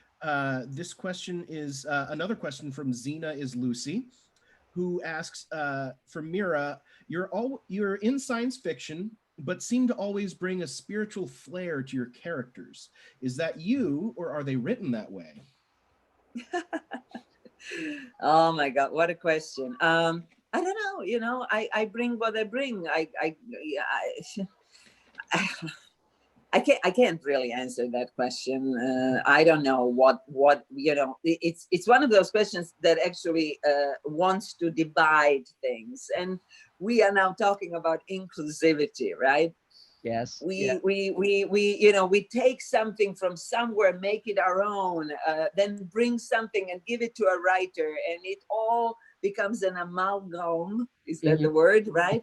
Yes. A mixture, a mix of everything, and so that's the beauty of it. Yes, and also one thing I should say, Mira, is that I think of you sort of like as a Ferrari. It's like anything that we give you, any emotional range, any flavor, you can just take it and really just do amazing things. I mean, I love, Elena and I both love writing for you. It's so much fun. And it's very funny because our writing process is we kind of trade off. So sometimes I'll write the first draft of a scene, then she'll polish it, or vice versa, or and so forth. So you can never, the only way you can ever tell if it's an Elaine scene is if there's really bad language in it, because she's the one who curses in the scene. So that's just That's funny. Yes. Oh, I'm so grateful and I'm so glad. Yes. And Yes. it's beautiful. It's beautiful. I'm very, very grateful. And what were you going to say, Elaine? Could you give Dave, Okay. JG Hertzler? I think he's having trouble with the tech. I think he needs. No, he's Right. ready. He's waiting in the waiting room. Oh, he is waiting. Right. Yeah, he's. Okay, I great. didn't know who it was at first because the Gen threw me off, but he's Okay, great. listed as General Martok. So Great. So I guess we kind of, if there's anything you'd like to say in conclusion. Yes. Mira, Oh, in good to have you. conclusion, stay safe and be careful. And, I hope this will all pass and we'll all, have a drink in a cafe or in a bar or whatever. Yeah, that will be wonderful. And I'll be able to hug you, which I want to do. Yes, and one thing to let you know is that I've finished the draft of the pilot of Sweet Haven, so we're going to be doing a Zoom table read with all of our actors in the next few weeks. So it's going to be super, super fun, and so a lot of adventures ahead. He's not letting go. No, we're not letting you go. So great. Well, Oh my God. Thanks so much, Mira. Okay, thank you. Thank you. Be safe. Be well. I care. love you. Take Okay. care. Yes, Bye-bye. bye. Bye-bye. Bye-bye. So Ab, hello. Yes. So let me so I can introduce John Hertzler, but also just a couple things to let the fans know, because I know that the feed on the first episode, Redemption, was a little hit and miss. So for those who want to see Redemption again, if you go on Mr. Sci-Fi, there's an episode, it says the greatest Star Trek series you're not watching. That's the entire hour of Redemption. And also we're launching a Kickstarter campaign in the next few days, and you can also go on my PayPal, mark@zickery.com, and you can buy the download of that episode, the high def download with the audio commentaries and all that stuff. So that it's also another way of watching that episode, like on your gigantic screen TV where it looks absolutely terrific. So great. So now we get to John Hertzler, JG Hertzler, the wonderful JG Hertzler. So many of you know him as Martok on Deep Space Nine. He's also been on many, many, many TV shows, of course, Enterprise, Voyager, on and on. Just, it's, I mean, here it is. I'll just read it off. 6 Feet Under, Everybody Loves Raymond, Roswell, Sabrina, Charmed, Lois and Clark, Briscoe County, Highlander, Quantum Leap. I mean, again, the history of television. And I've long wanted to work with John. And so he's, Space Command covers 180 years in the lives of 4 families, and one of them is the Kemmer family. And John plays the son of Jack Kemmer, Ethan McDowell's character, and so he's fleet commander, and then he raises his grandson, Matt Kemmer, who's played by Aaron Gaffey. So he's right there in the middle of the chronology. So I guess if we can bring John aboard, JG Hertzler, and we'll talk for a few minutes. Okay, and here we are. There you are. Look. Hi, hello, John. How are you doing? Mark, I'm doing okay. You look great. You look great. And so again, the fans are going to get to see your performance in Ripple Effect at 1 o'clock Pacific time. You're just astonishing. You're wonderful in it, and we love having you as part of it. You do a great job with the character. I saw a little bit of it, and my beard looks much better now, I think. Well, we're planning more of that character and showing how he actually raises his grandson to become a leader. And so it's an amazing and varied character. And the fun part is in Ripple Effect, in that 2-hour episode, that character is played by a baby, and then a young man in his 20s, and then by you. And so we get to chart that arc of that character, and then see the effect he has raising his grandson, which is quite amazing. And so and of course his son is the black sheep of the family, Frank, who will also get to moving forward. What are all these pictures behind you, Mark? They're fabulous. Well, there's a portrait I drew of Harlan Ellison with his signature, and a letter from Gene Roddenberry, and George Clayton Johnson, who was the great writer of Star Trek and Twilight Zone and Logan's Run. And the girl with the bobbed haircut is Anita Luce, who wrote Gentlemen Prefer Blondes. And then On the other side is Patty Chayefsky and an astronaut that I You have met. a picture of Patty Chayefsky? Yeah, he was man. amazing. He was one of the great writers, of course. And then Ed Kemmer and Frank Thomas, who played Tom Corbett and Buzz Corey on Space Cadet and Space Patrol, respectively in the 50s. Yeah. So and then of course the spacesuit. There's this one of the spacesuits I own. Oh, I love it. And that's a real one. My mom bought me that when I was 12. So so it's very, very fun. So from the Cape? That's actually, it was a Navy high altitude suit, and it was used in Twilight Zone. There was an episode of Twilight Zone called The Parallel, one of the hour-long episodes, and that was used in that. And then I wear it in Space Command, so I have my cameo in that spacesuit on Mars. Yeah, it's great. So so I just want to talk a bit about how wonderful you are, essentially. And the fans are on as well, and they can ask questions via Adam, our moderator. And so essentially, we first met, I think, on Deep Space Nine when I came up with Far Beyond the Stars. And you, of course, are great in that episode. You're great in everything. I mean, I've never, I mean, you're just an amazing actor. No, but as I've said many times to you, Far Beyond the Stars should be the basis for an entire series. Yes. You could write the Bible to that in no time. Yes, yes.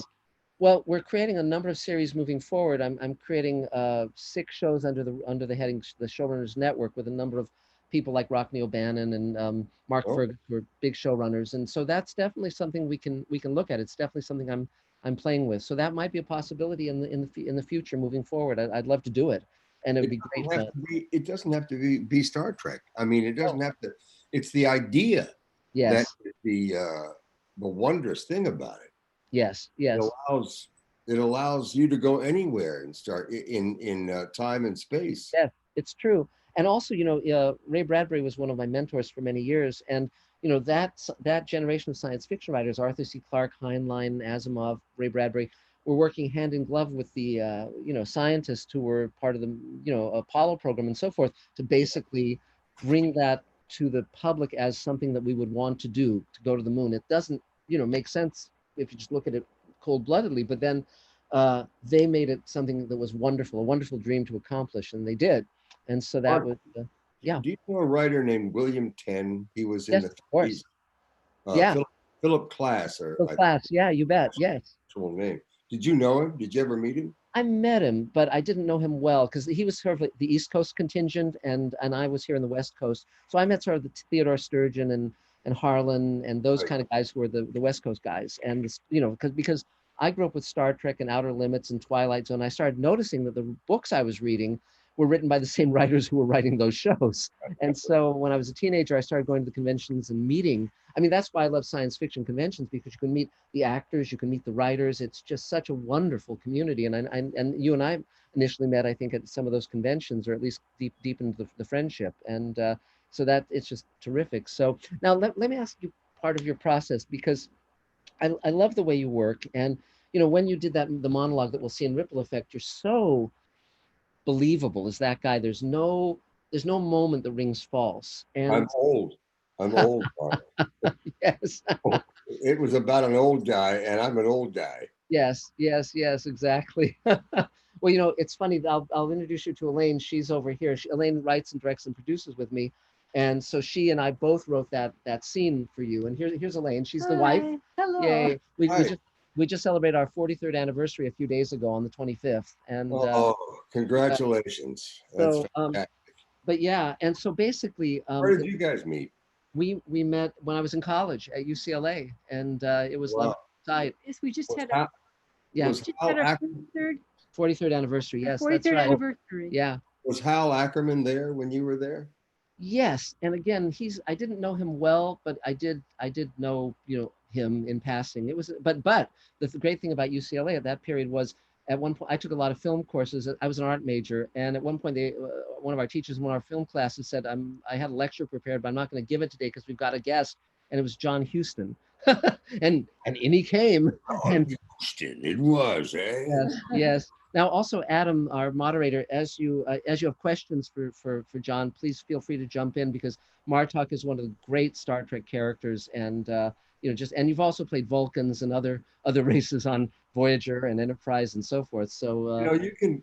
I once heard. I think it was an actor who said it. I once heard that there are, after 50 years in the business, there are maybe a handful of projects that you can call, your own. That you can call. These were moments. These were the projects that actually worked. After doing thousands, there's a handful.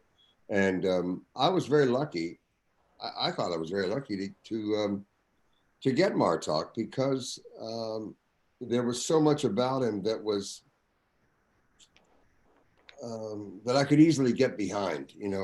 Like in Shakespeare, I had a wonderful time doing Shylock, even though I'm not Jewish. But the thing about Shylock, he was a man that was trying to get by in a society that hated him. And so he could use humor. Yes. That was his way to negotiate his deals and things.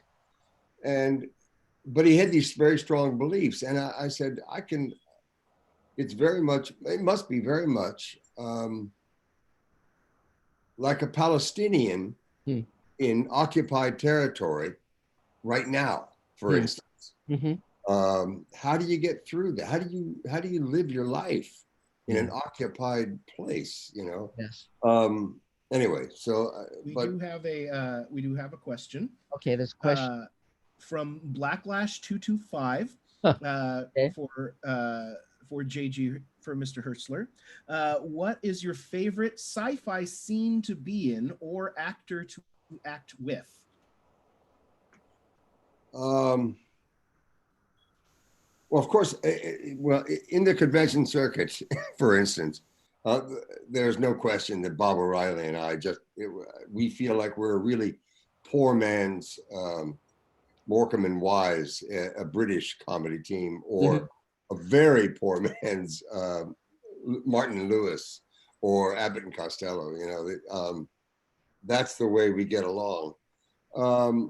In terms of the show,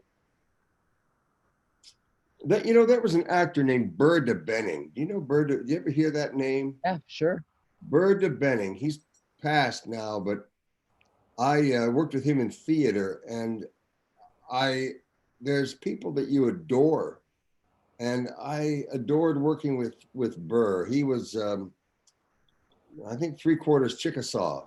He was from Stillwater, Oklahoma, and we did a lot of Chekhov together. And anyway, that's outside the show. On the show, I think it has to be.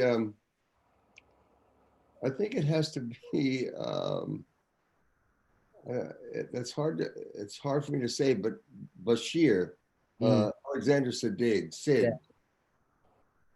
was so wonderful, and Aaron. I loved working with Aaron Eisenberg. Yes. I just I miss him so. And but I maybe we didn't have that many scenes together, but it was always fun to work with him. Sid, I remember Sid in The Wedding, the episode in Deep Space Nine where he was the Worf and my friend from Chicago played my wife. Shannon Cochran played Sorella. I loved working with her because I happened to have worked with her the preceding summer on a made-for-TV movie for Treasure Island in Las Vegas. It was Steve Wynn made a movie to introduce his casino, and she was on. So we got a chance to know each other, and then she played my wife, so the majestic Sorella, scary woman Sorella. But Shannon was wonderful. But Sid in The Wedding thing where we'd be down there. He and Miles O'Brien, he and Colin would be standing down there with these pummels, just waiting to jump on stage and hit and knock the hell out of Worf, out of Michael with him. And he was just so anxious to do that.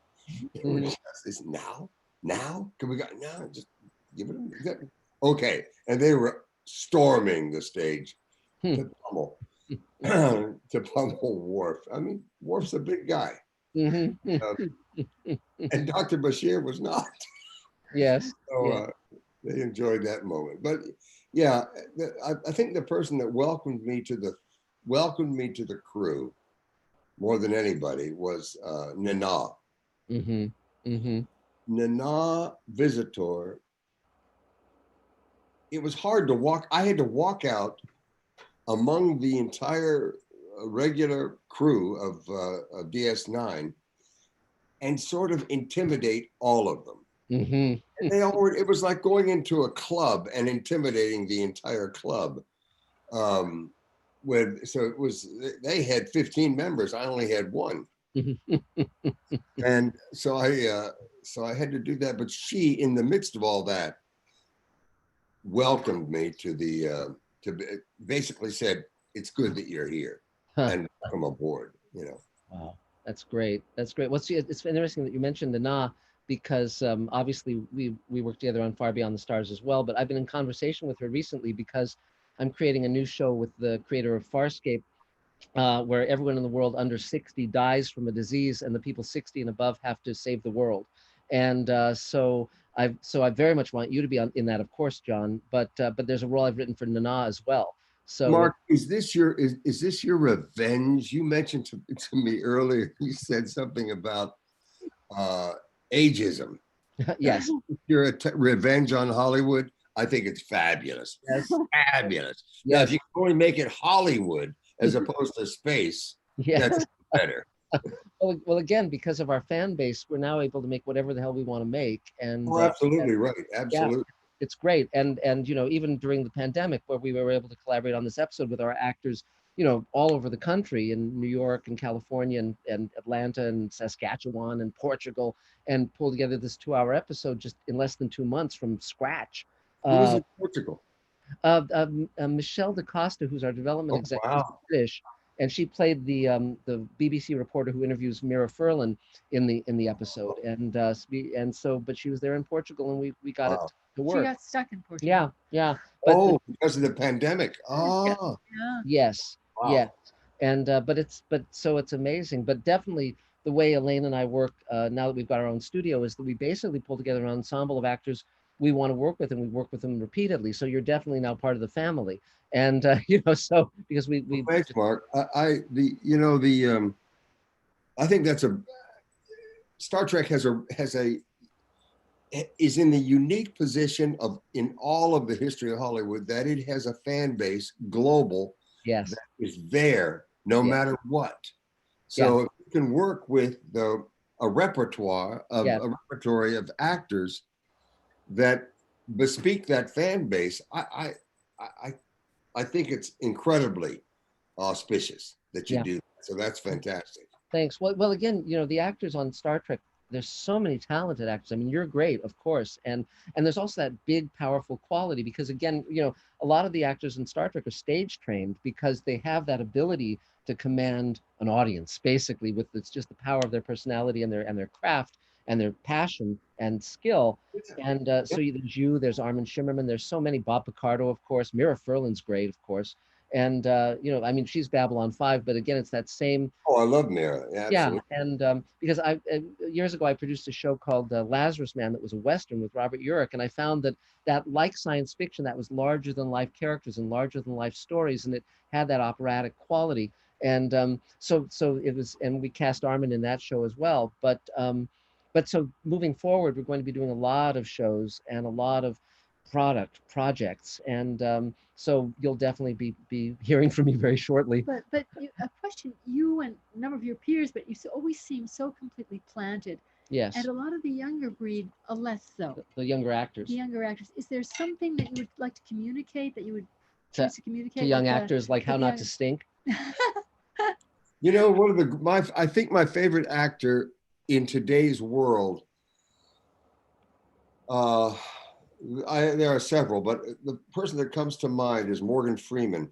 Morgan Freeman, talk about standing and controlling the earth that he's on. Nobody listens better, more actively, with doing nothing and the stillness than Morgan Freeman. Yeah. Whenever he's doing a commercial right now. What's it for? My better half is here, Chevy. I forget. I'm so taken with Morgan Freeman, I forget what the commercial is about. Yeah. It has something to do with the pandemic and being isolated. His voice is Morgan Freeman, like I used to be able to do him too. It's like when he was talking about penguins, and March of the Penguins. But I think it's stillness. You really don't have to, especially for film and television, you don't have to do anything, and you're better off not doing anything. Yes. Just be there and listen and respond. Yes. Well, that's also true of writing. I mean, if you go inside the character and you feel what they're feeling, and you're looking out through their eyes, and when you're talking about whether it's a villain or a hero or whatever, you have to be inside that person, and you have to, because and so that's the great fun of it. And one of the things that I really loved in the scene that we gave you for Space Command, and that whole episode and the whole show is about literally the ripple effect down generations of, okay, this kid had a father who was a hero, so he grew up to feel like he wasn't up to his dad's level, and then he raises a son, and the son has to rebel, and then there's the grandson, and all of these. It's like a billiard table with all the balls hitting each other, and I find that very, very interesting. It's in my life, my grandfather abandoned the family before my father was born. My dad only met his father 3 times in his life, and I never met my grandfather. Wow. And it was only when The Twilight Zone Companion came out, this book that I wrote, that a distant relative saw that and recognized the name, and she had the family tree going back to the 17th century. Wow. And then I found out where my family was from, which was oddly enough Morocco. But and a few of them were no good names. Yes, a few. Well, my grandfather my grandfather had 2 vocations. He was a professional chef and a professional criminal, and so that's fantastic for writer. It's great. A writer. Yeah, well, my grandfather once said to one of the relatives, "I've done many things in my life I'm not proud of, but never under the name Zikri." Wow. Where was he? Do you know where he was from in Morocco? Because I have to look at what the information is. Other relatives would know. My brother Joe went to the sort of the family town in Morocco, right. and then also there was a family scandal, and they moved to Portugal and Spain, and then up to England. And in fact, my great grandfather was one of the founders of the Jewish temple in Manchester, England, and his name is in the masonry. Interesting. Oh. His name was Prosper Zikri. So it's it all finds its way. Oh, yeah. The reason I asked, my dad was in the Air Force, and we lived in Casablanca, Morocco, for 3 years. Oh, wow. When I was a kid. Yes. We would go to, oddly enough, we'd go to like Thanksgiving dinner would be in Rabat, some sort of thing there. Wow. And we went to Marrakesh, and I remember the beaches on Morocco are just beautiful. But it's a short swim between Morocco and Spain. You could have done that yourself. Yes. Well, there was usually a family scandal, and then they moved to a different country. So that's how my family got to America. But and Adam, go ahead, Adam, please. Yeah, we have a question. Just such great conversation. I didn't want to interrupt. Oh, please. But we have a question from Chister, who asks for Mr. Hertzler, who asks, would you come back and play Martok in Picard, if asked? In a New York minute. However, I Picard, I have written rants about Picard. I adore, there's something missing. With Patrick is there, and he's this immense, all-powerful glue that holds things together. Yes. But when Jonathan would come on, Jonathan Frakes, for a few of the episodes, and then saves the day when it's the release the flowers, yeah. Jonathan had brought so much. He brought so much interest, and there were, for me, the people that came on, like I want to say Mira Rostova, who was an acting teacher I had in New York so long ago. Like Marina Sirtis or Marina, yes, Marina, and when Jerry Ryan. Yeah, Jerry Ryan was as good and better than she ever was as, 7 of 9. She was wonderful in Picard.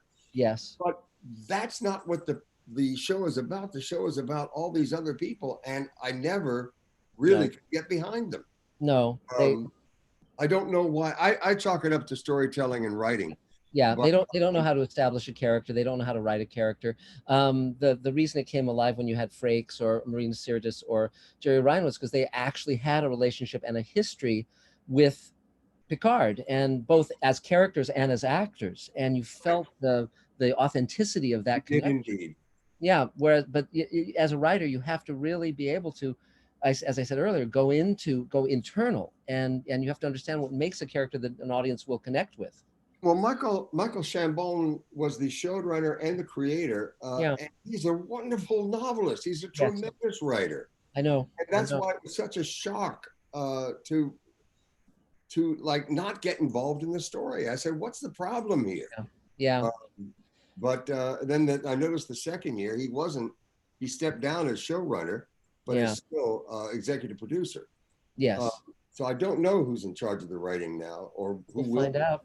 Yeah, I mean, it's again, it's sort of like, it's another problem is often that the writing staffs are too big. If you've got 20 writers in a room, it's going to be chaos, and there's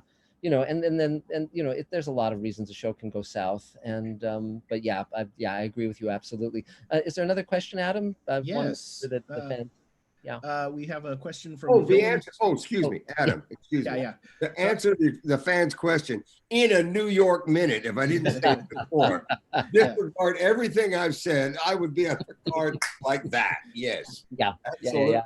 And I would love to do Martok. I don't know the timeline. I guess it could work. Because I think Klingons can live to be 250 years old. I'm not sure. But speaking of Martok, our next question has to do with that. It's from Wilhelm Sowers, and he asks, how did you get the role of Martok? Wilhelm, are you from Germany, Wilhelm? Are you? Do we know? I think he is. He's a regular commenter. Oh, wow. So, how did I get it? I had auditioned for something else on the lot at Paramount, some other show, and I just was awful. And I was just sitting in this bench underneath the stairway that leads up the steps to, the second floor. I don't think it was the Sternberg. What's the name of the writers' building? Oh gosh, I'm not sure. I don't recall. Sorry. I should know it. Anyway, and Ron Surma walked by. One of the casting directors for DS9. And he said, "Oh, John, how you doing?" I said, "Don't even talk to me." And he said, "You know what? You're right for this part." And he said, "Why don't you take a look at the script and then come up?" I said, "Okay, what is it? What part? What is it?" And he said, "It's a Klingon." I said, "Oh, Klingon, great. I am a Shakespearean actor." As Alan Rickman said so well.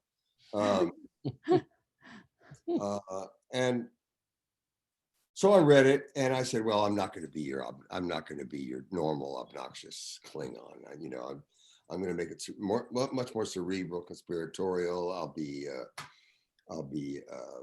have my own plans underneath whatever I'm saying, my own agenda. And I went out there and I read it like that. And Jim Conway was there, and I can't think who else was there. There were about 5 people in the room. And they said, after I was done, they said, "Thank you. Do you know what a Klingon is?" I said, "Oh, let me guess. You want something aggressive, assertive, overbearing, obnoxiously angry. Is that what you mean? He said. They said, yes. So I said, fine. And with that fine, there was a chair, a folding chair. You know those old folding chairs in those buildings. They have a the legs go like that onto the floor, but they're covered with a rubber tip, so they don't dig into the floor. Well, the one I was sitting in didn't have a rubber tip on the front two legs.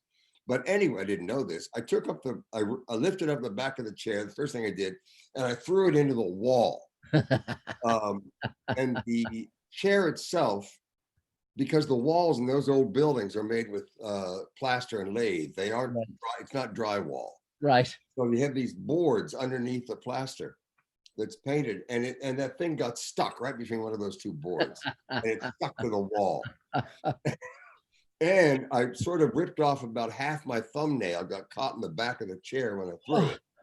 So I was bleeding, but I was so angry, and, you know, all I could hear was this roar in my ears of the blood.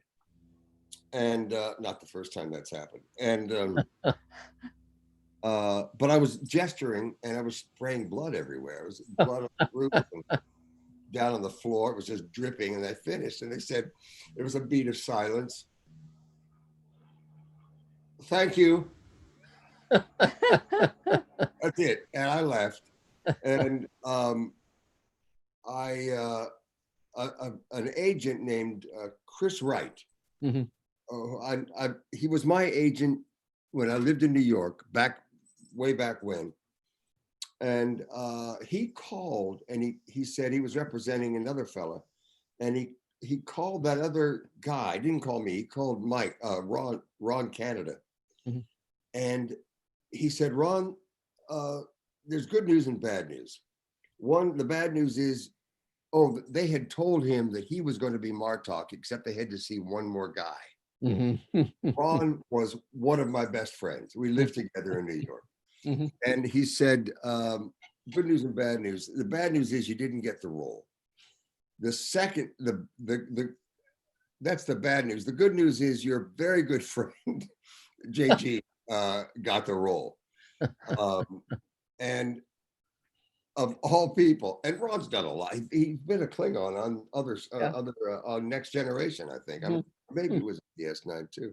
But anyway, that's how I got it. I bled for it, literally, and I wrecked furniture. I'm really good at. I mean, as a theater actor, you're trained to chew and wreck theater. Yes. People's capes and bump into the furniture. That's great. Anyway. Wow. So I think we've come to the end of our time for just now. About, yeah. We have yes, Adam. We do have one more question. One more question. If we want to do sure. that. Sure, you bet. While we wait for our next panelist. Sure. Question is from. But first, I do want to say that there's, in addition to the questions, there's been a lot of love for Mr. Hertzler in the comments. Has anybody mentioned they're sending me money? None of that. No, that's okay. Oh, well. Yeah, well, you know, there's a limit. The question is from Eric Berg, who asks, Mr. Hertzler, can you talk about your appearance on Lois and Clark in 1994?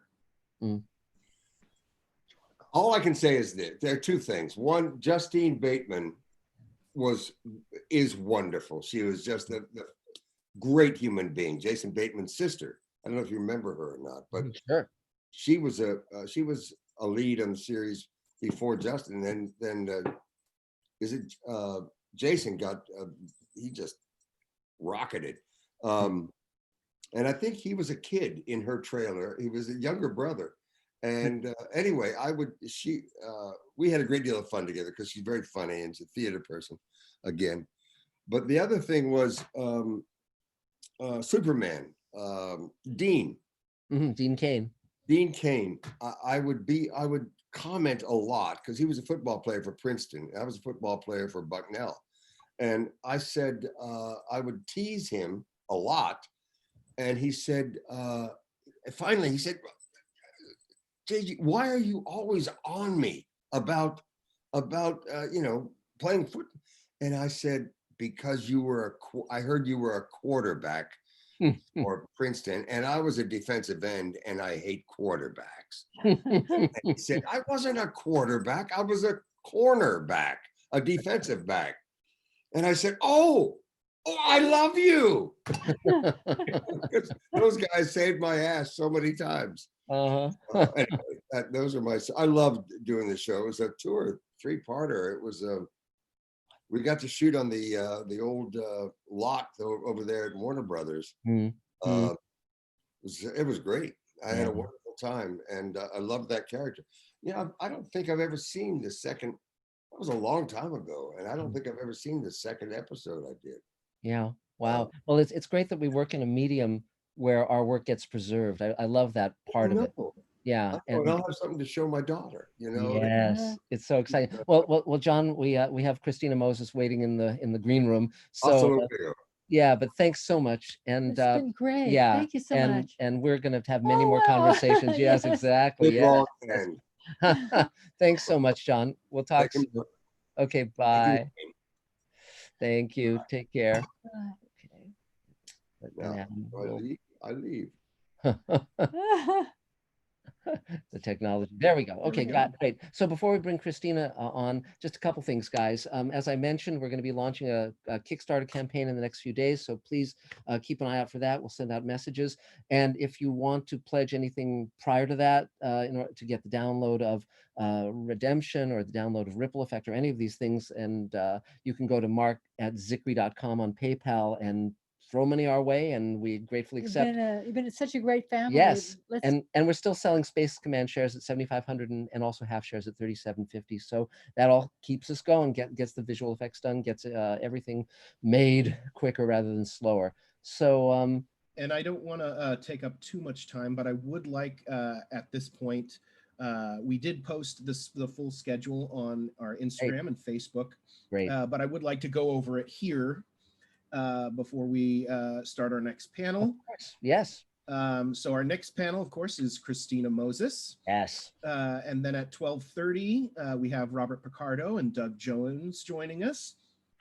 And then at 1 p.m. is our world premiere screening of Ripple Effect. Yes. Which is 2 hours long. So yay. It's a double episode. Yeah, a double episode. After that, at our 3 p.m. panel, we have Michael Harney and Ethan McDowell. Yes. And then Ethan McDowell is going to stay with us at 3:30, and David Rakelin is going to join us. Yes. For a 3:30 panel. Great. At 4 o'clock, we have Dr. Erin McDonald, astrophysicist. And she's also the science advisor on the new Star Trek TV shows. Yes, yes. And the mushroom drive was not her fault. And then 5 o'clock, we have Barbara Bain joining us. Wow, my God. I sure wish I could go to that convention, I'll tell you. Right? Such a great wow, convention. what a lineup, my God. we have been getting a lot of comments that are thanking us for doing this, especially for people that, because there's no in-person conventions right now. No. So and this is a pleasure, and we're thrilled to be sharing all of our wonderful actors, as well as this wonderful episode that we're showing here for the first time today.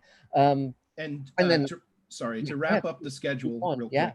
5:30 we have Victor Manso, and 6 o'clock we have our panel with Ian McCaig and Eric Rodriguez. Great. Okay, good. So so without any further ado, let's bring Christina Moses on, because she has a very tight window of time. She has to leave us at 12:25, so we will speak quickly and not use adjectives. Okay. Hello, Christina Moses.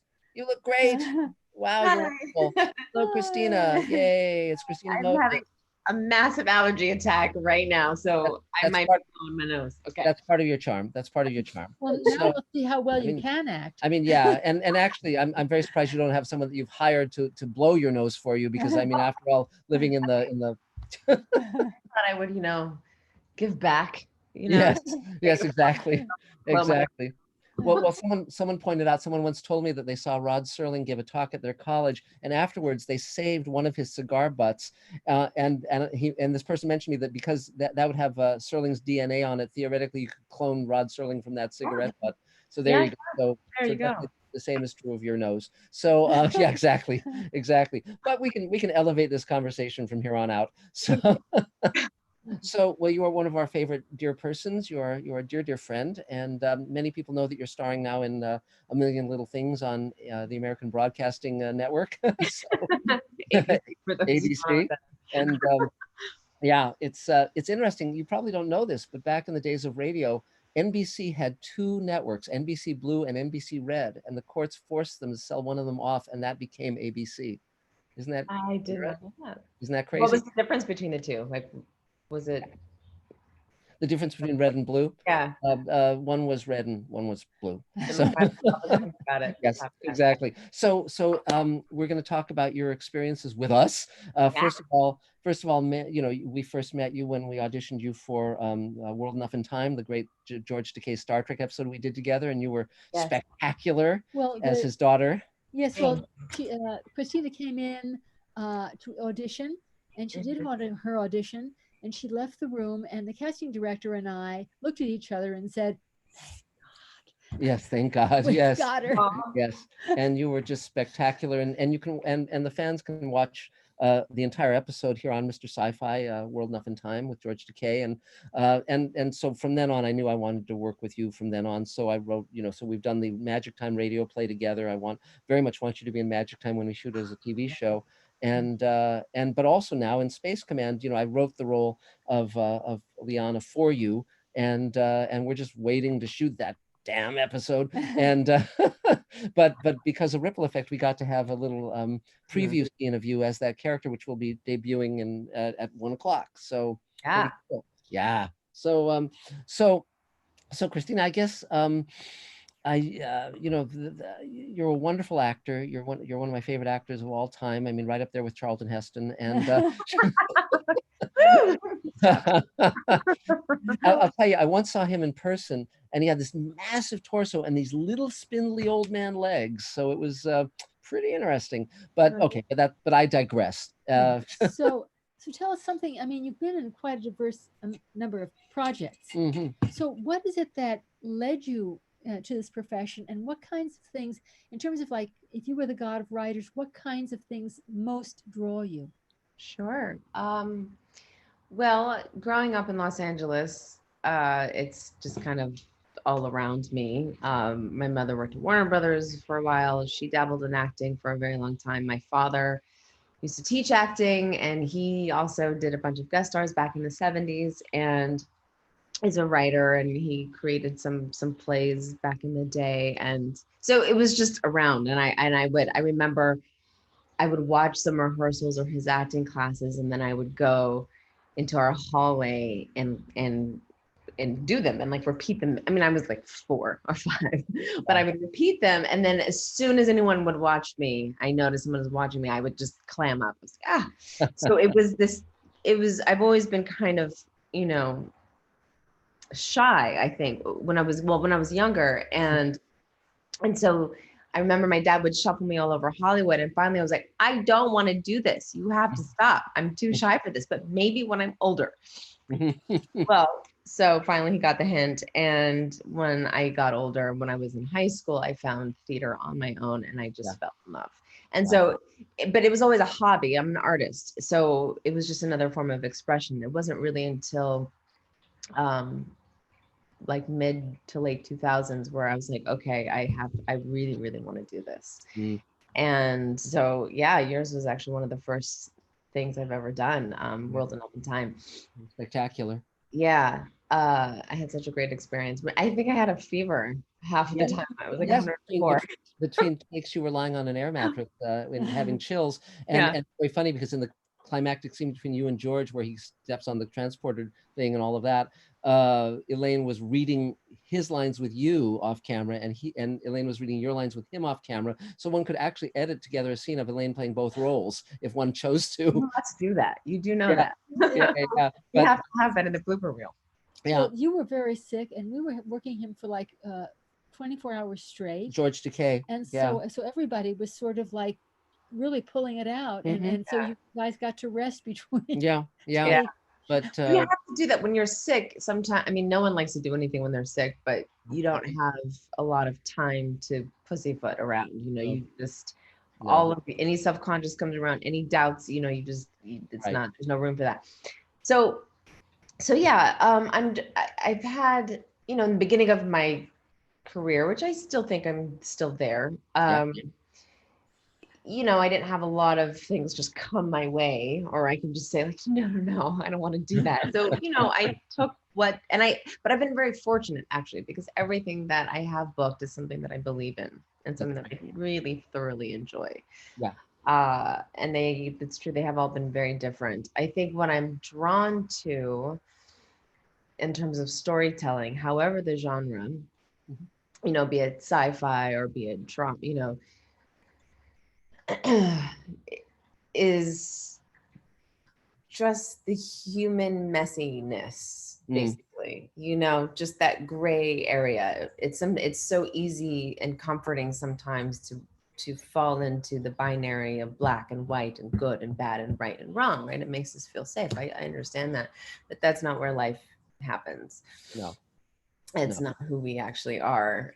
So I'm really fascinated by the gray area of morals and ethics and just how we're really trying to do the best that we can. Most of the time. I don't know if everyone's trying to do the best they can, you know, with the tools that we have available to us in any given moment. Yeah. Neat. That's cool. That sounds good. We'll have to drop you into one of those kind of roles too. You know, there's Michael Reeves and I created a show called Dante's Station that's about a homicide cop from New York who's going through a very bad divorce, and he and his very estranged 14-year-old daughter are sent to a mining colony that has alien races working together near the core of the galaxy. And there's a homicide cop female homicide cop who only sleeps with aliens. she's sworn off men, and I can understand that. exactly. So maybe we'll send you that script at some point. Sure. But it is intriguing because we've had tremendously good luck in working with actors, even when he was with us, where he had, you know, went to shows when he was still working in mainstream television with established actors, of seeing how they were being forced to fight inappropriate material. Yeah. And he was able to sit down and say, you know, to really watch the performance and sit down and see what they really needed. Yes. And then work with where the actor really understood and where, you know, where they had those depths. Yeah. And really improve the show by simply working with the performer who had and actually knew their character far better than any of the writers did. Well, we view actors as our collaborators. They're not, you know, I mean, every now and then you'll meet a producer who hates actors, and it's like, are you out of your mind? You know, if your actors are bad, there's nothing you're going to be able to do. You know, and no, we love working with you. It's our favorite thing. It's like a smorgasbord. You know, it's terrific, and now, you know, in terms which of I'm sure you're often called. By the way, I should mention, when you started acting at 4, you were one of the great 4-year-old Lady Macbeths. I was. I'm phenomenal. renowned for that in a very small town. Yeah. Well, in terms of your process, I know you've worked with, you know, more recently with a couple of very good coaches you mentioned. And I was wondering what it was in terms of how they were able to work with your machinery and your mechanics. What would you say is a really good way to draw out performers and give them a safe place, and perhaps a slightly dangerous place, talking to undertrained actors? How would you talk to them about that? That's such a good question. It's a great question. I think for any actor who wants to get trained, be it a coach or in a class, I think it's important to find a coach, a teacher who understands that acting is therapeutic, not therapy. And that you don't have to be dredged through the depths of your deepest, darkest fears. Yeah. And you don't have to relive things. No. Now, there's a caveat to that, though, because, I mean, it's all very, very personal. It really is very personal. But because acting is very personal, I'm only using my mind, my heart, my emotions, my experience, my dreams, you know. but I think there's a really fine line to tread there, because yes, like I'm bringing my lived experiences into this, and then I have to look into this character and you know, mine who they are from the script, you know, work with the director and the writer on that, and fill in their life, especially if it's not like just presented and given automatically there, and create something. And then also just find where we meet, where this person does live inside of me, and how would I express that, and then also kind of so that I know what that feels like, and then put that aside so then I can now have what this character does with that lived experience. So it's kind of a marrying situation sometimes, unless you're playing a real person, but it's still not always like, you know, someone who's existed. But I think it always kind of comes through you and your own particular mannerisms. But with that said, like if it works for you to pull from your past, great. Just know that there's going to be a limitation there, because it ultimately is not about you. You know, if it's a point of connection, sure. Yeah.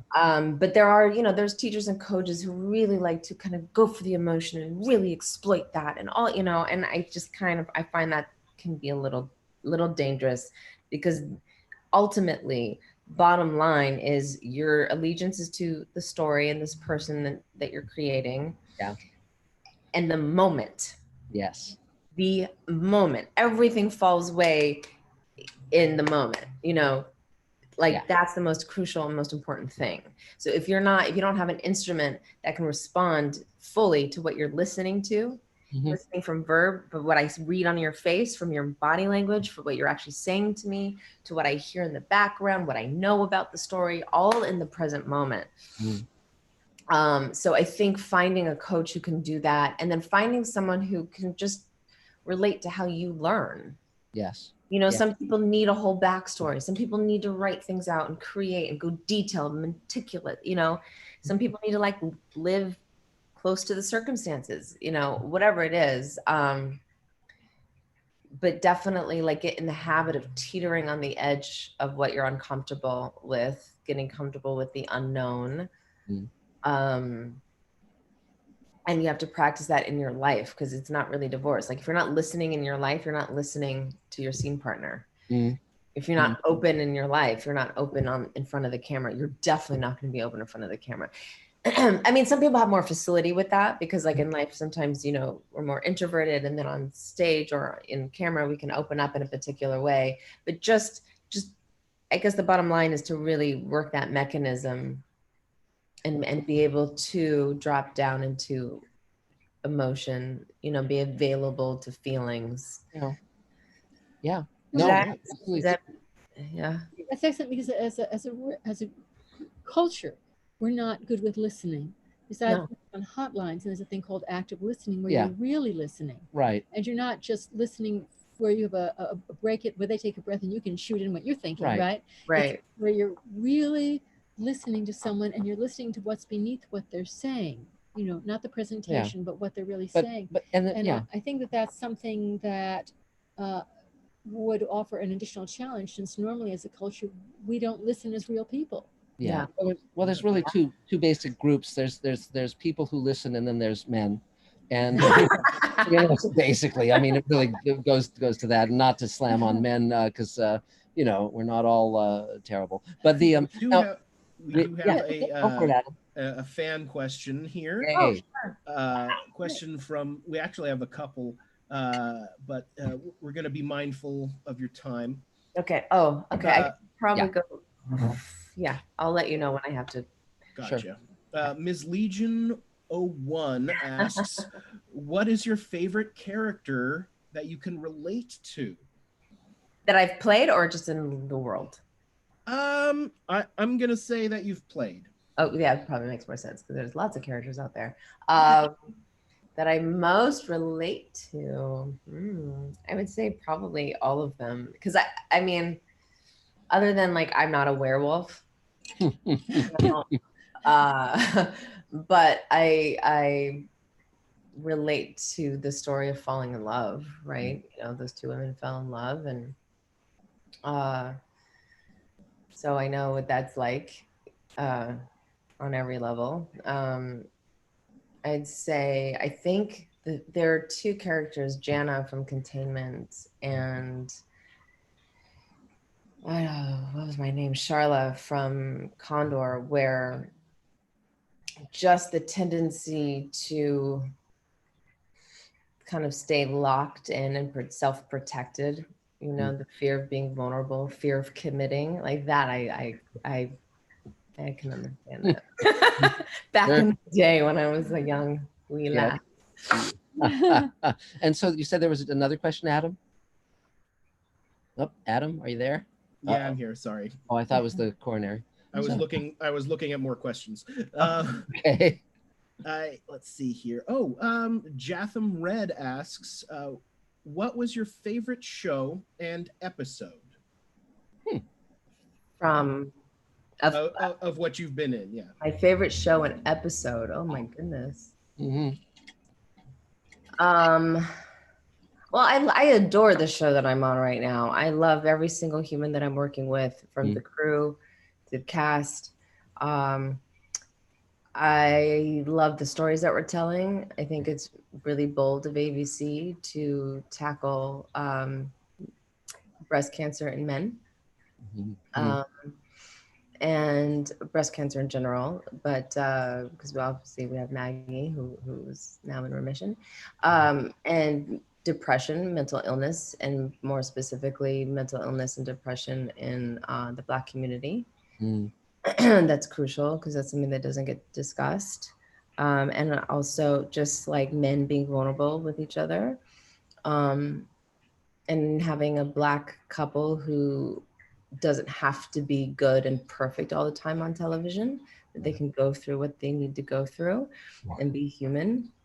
And then also, you know, we discussed molestation on the show, and stay tuned for season 3. It's going to get really, we're going there with some stuff. So, I love being, I have like fantasies of being a spy. So like being able to do that on Condor was amazing. Was super fun, and I love fantasy and sci-fi stuff. So like, you know, being able to work with you two has been just so delightful, so wonderful. I love it. I love that you always have me playing like rebellious characters, characters who just kind of, you know, have such strong integrity. Yes. Yeah. You know, and it doesn't matter, just as long as they're following their heart, but they're not doing it at the expense of anyone else, but they do, you know, they're doing what they believe is right. And I love that. Yeah. Thanks. And I love being a werewolf. I'll be a vampire next time. Great. Fairy, I don't know. I was obsessed with Lost Girl. I would be any one of those characters. Okay. Yes.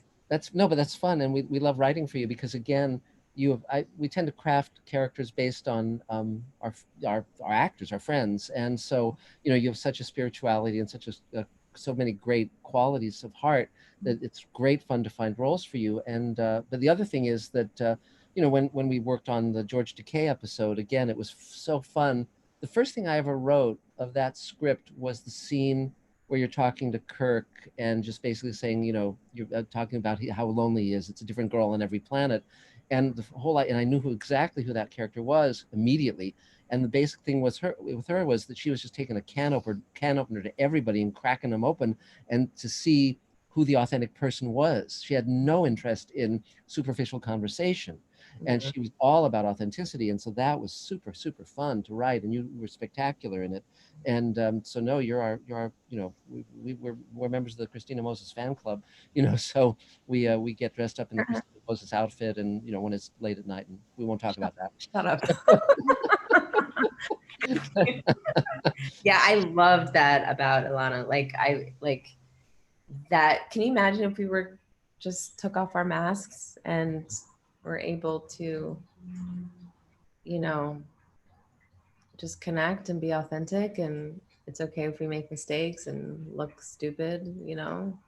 No, it's great. It's great. Of course, now there's COVID, which is an additional problem. Yes, and Adam, Adam, were you trying to get a word in? No, you guys keep going. Okay, and I know you have to peel off at some point soonish. Yeah, my latest is in 4 minutes. Let's make those 4 minutes count. Okay. So I mean, basically, now in Space Command, of course, we've created the character of Liana. Well, one thing you touched on a little bit, but we can talk about a little more.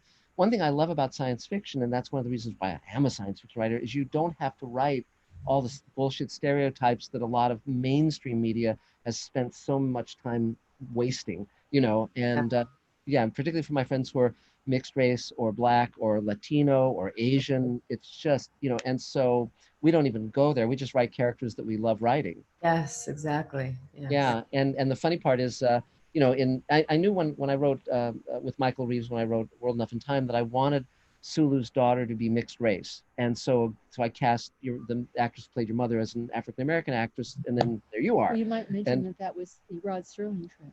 Rod Serling trick? Because he couldn't write about, unless he wrote in fantasy, he wasn't allowed to write about. Oh yeah. Yeah, about social issues or anything. Yes, of course. That's why he wrote Twilight Zone. But also now with Liana in Space Command, I mean, it's great because you're playing Armin Shimmerman's daughter, which is really a pretty interesting gene pool when you think about it, because he's a little short, bald-headed guy. But and Robert Picardo, of course, is playing, his grandfather. So it's just a really interesting genetic thing. But I love the fact that you're a strong character. Again, when we show Ripple Effect in a few minutes, they'll get to see who that character is. And again, she's very much like Alana in the Star Trek episode, just someone very, very, very strong in herself. And so it's great fun, great. And we've written that entire script, so we're just waiting to shoot it. I know. God, it's gonna be so much fun.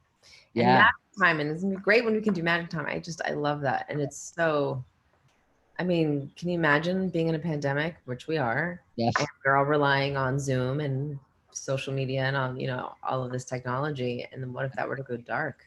Yeah. Well, we're and can't go out. Like right now, everyone's loosening up the restrictions, but imagine in the beginning.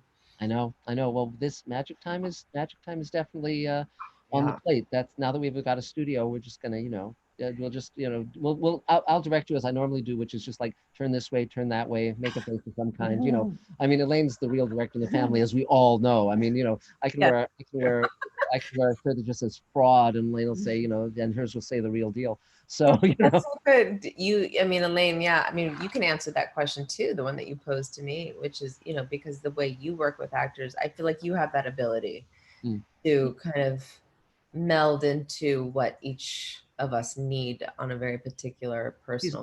She's an actress director, absolutely. Yeah, actor director for sure. I try not to speak to the actor as the actor. I try and only speak to the character when they're on. I like that too. Yeah. Some people don't need that, but I really, really respond to that. Yeah. No, it's and not to be facetious. I mean, I can direct more or less, but but Elaine's an actor's director. Elaine was an actor, off Broadway and a director.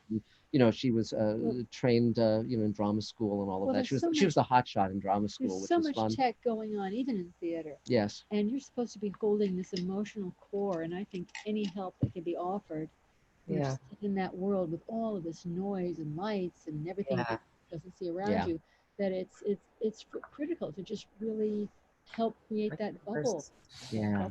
Well, so I guess we've reached our 12:30, so we'll let you go off to your life of luxury and adulation, and and a group of people outside my door. Yeah, all the time. Yeah, exactly. And we'll send you the link to the completed episode because you'll be amazed at what we put around you. Then I saw it. I did. I have the link. That's fun. Yeah. Yeah, it was great. Thoroughly impressed. The fact that you could do this and all of us just in our own homes. Yes. Doing monologues and it works. It's fun. It's fascinating. But I love your commitment to creativity. I do, and your commitment to all of us and to storytelling. It's just truly unparalleled. Well, thank you, Christine. Thanks for being you, and more adventures to come. So stay well, stay safe. Talk soon. Bye. Take care. Bye, dear. So. Yay! So okay, I'm leaving. Bye. I know technology. There we go. Okay, so next is okay. This came up. Okay. Okay, sure, absolutely. So Adam, you'll let me know when our next guests are ready to come on. And they are both here and ready to come on. They're all ready to go. So, Okay, so great. again, just to let everyone know, we're going to be screening Ripple Effect at 1, and yeah, I think you'll really love it. I'll do a little intro on it before we roll it. But right now we've got 2 of our astonishing, brilliant actors, and we're so grateful to have them in Space Command. And here it's Doug Jones and Robert Picardo, and let's just jump right in. Absolutely, we love both of you. So. Okay, wow, there's us, and there's Doug Jones. Hi, Yay, Doug. it's Doug Jones looking as lovely as ever. So, hello, Doug. Can you, I hope you can hear us. I can hear you. Can you hear me okay? Yes, you sound very lifelike. And so, I guess Bob Picardo is going to be join us in a moment. But hi, Doug, how are you doing? I'm doing good. Are we live? Are we on? Yes, the fans are here, and we are here, and you are here, and life is good. And there's Bob Picardo. Look at that. Bob. Amazing. Hi, Bobby. So yeah, wow. Hi, Bob. Great. Hey, how you doing, Doug? Good.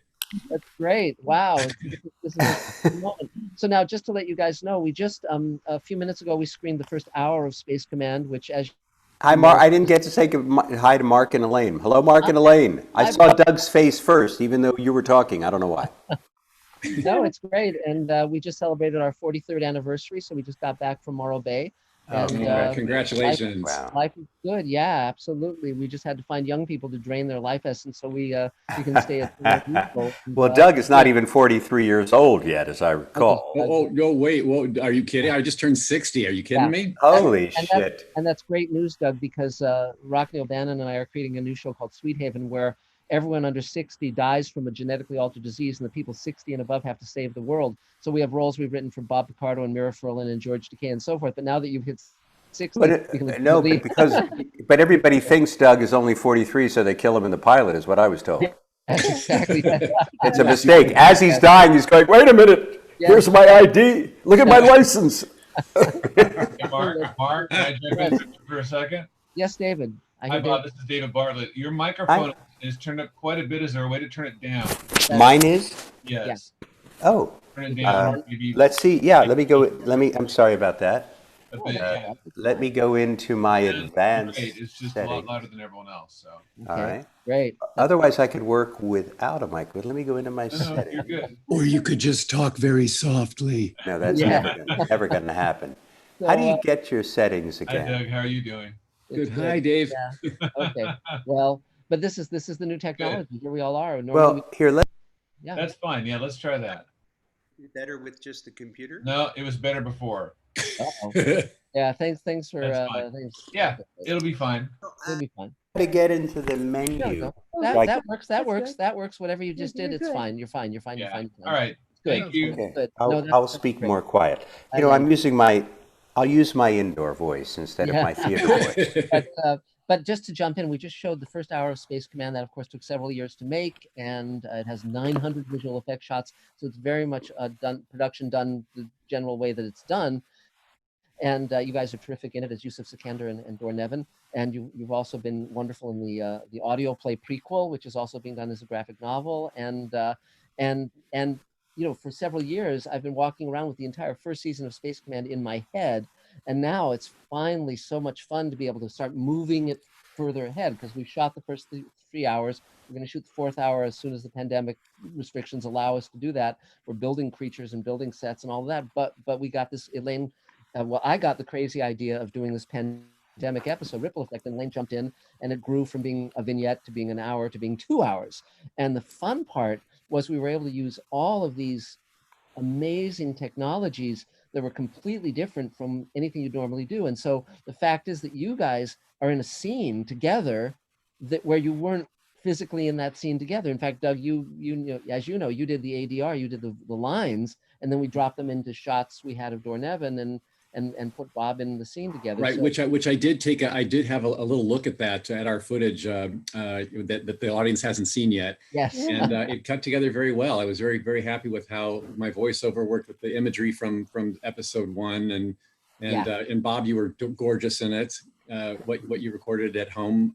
I just saw it cut together really, really beautifully. It did cut, and the I saw the original maybe a month ago, the compositing. Yeah. And I thought that was very good. Did it change, or was it? Oh no, it's just we're just refining it. We're tweaking it. We're gonna. I mean, soon what we're gonna do is just throw a blue side light on you in post so that it matches more the side light on Doug. There's tweaks we're gonna continue to do, but we're very happy with it because again, the whole idea of Space Command is that we cover 180 years in the lives of these 4 families, and Doug and Mira are 2 of the viewpoint characters. Mira's genetically altered. Doug, of course, is a synthetic. And then, of course, without revealing too much about your character, Bob, you'll be continuing along as well and encountering your son, who becomes a world conqueror, Odin, and of course, Yusuf is the grandfather of Armin Shimmerman. So, so you'll be dealing with a lot of guilt, a lot of guilt. A lot of guilt. Yeah. Yeah. I have a lot of experience with that. Yeah. Well, Elaine and I talk about the character in Redemption in the first 2 hours who really gets screwed over is that kid, that poor little boy, because, and we won't go into too many details, but, and it's funny because after you have your adventure in that first 2 hour episode, you ship him off, or he's shipped off, that character shipped off to Europa, which is one of the outer moons, and he's raised by Barbara Bain, who's his aunt. And so it's great to have so many luminaries playing roles in Space Command now, because we just collect people like a serial killer. We were really grateful that you were able to do this, because one of the things that Mark wanted to do was say, well, how can we do this singly? How can we weave people together? And Spoon River Anthology was a great model. Yes. In that you got to see people's hearts in monologues. Yes. Mm-hmm. And how that wove together, so that it was Spoon River Anthology showed people singly, but then you got to weave them together. Yes. And so what we were able to do is, where we would normally be talking about backstory, we were able to hear it directly from you guys' mouths. Yes. Yes. And well, the fun part was having a scene with you 2 together. It was, we went to the Beverly Hills Art Fair, and I bought that painting of the robot, and with the idea that it's a robot painting that Dornevin did. And, so that, and again, dropping that into a robot committing suicide by lying in the ocean and just letting the oil leak out. So that's a very melancholy and interesting scene. So it could be tied. Are we the only compositing that's in the whole thing? Because I didn't see the whole. No. So there's lots of compositing. We have a scene with Nat Timmer, who's Jack Timmer's great grandson, who's captain of the later version of Paladin, and we dropped Elaine's head into one of the crewmen behind him. So she's operating the controls behind him. Well, so one of the best was we have somebody green screen in from Canada to Georgia. Yes, we have a scene with a father and daughter, where the daughter was in Atlanta. No, the son, the father's in Atlanta, the daughter's in Saskatchewan, and they look like they're in the same living room together. Wow. So it's we've been using a lot of gags, but let's getting to you guys. Yes. You've both had and done wonderful character work, which rose to being sort of the lead quality. Yes. So just in terms of the kinds of things that have really moved you, that we've really been happy as a performer, as an artist, to be able to bring to the world, what are some of your highest end favorite things that you've ever had a chance to do? I missed the very last thing you said. What were some of the highest what? The ones that were closest to your heart, that you were most grateful to be able to do. Okay, yeah. So essentially, it's like, what have you loved doing? I mean, you guys, see, the thing is, you guys are fan favorites. I mean, you guys are so terrific in everything you do. I mean, Doug, when I met you, Doug, of course, I said, I'm going to show that face of yours because you're such a sensitive and wonderful face. And they always cover it in rubber, and and so, but you're astonishing. And Bob, the moment I saw you, in any number of roles, and one thing I should mention is I have to send you the comic book page, because we actually in the prequel we reprise you as Johnny Cab, which was really thrilling from Total Recall, the robot cabbie, and so that's super fun. But so I guess Elaine's question was, well, starting with you, Doug, are there any roles that really were you really happy to have that role? You really felt connected to the character, and you felt that your character was saying something close to your heart. Yeah, well, I'm having lived in the world of science fiction, horror, comic book, fantasy genres. I've played a lot of fantastical characters, a lot of heavily made up, otherworldly characters, but the ones that really resonate with me and stick with me and that seem to have a longer shelf life are the ones with an emotional heartbeat that the audience can connect with, or a story that I've got to play on camera that connected with someone else in an emotional kind of way, not just but more of an actual, more of like a human-like connection. So I think my amphibian man character from The Shape of Water is probably, to have that romance story that I had with Sally Hawkins on camera was an absolute treat for me. Yeah. And also in Pan's Labyrinth, I think that the fawn character with little Ophelia, that connection was an older, wiser kind of caretaking figure that was kind of menacing.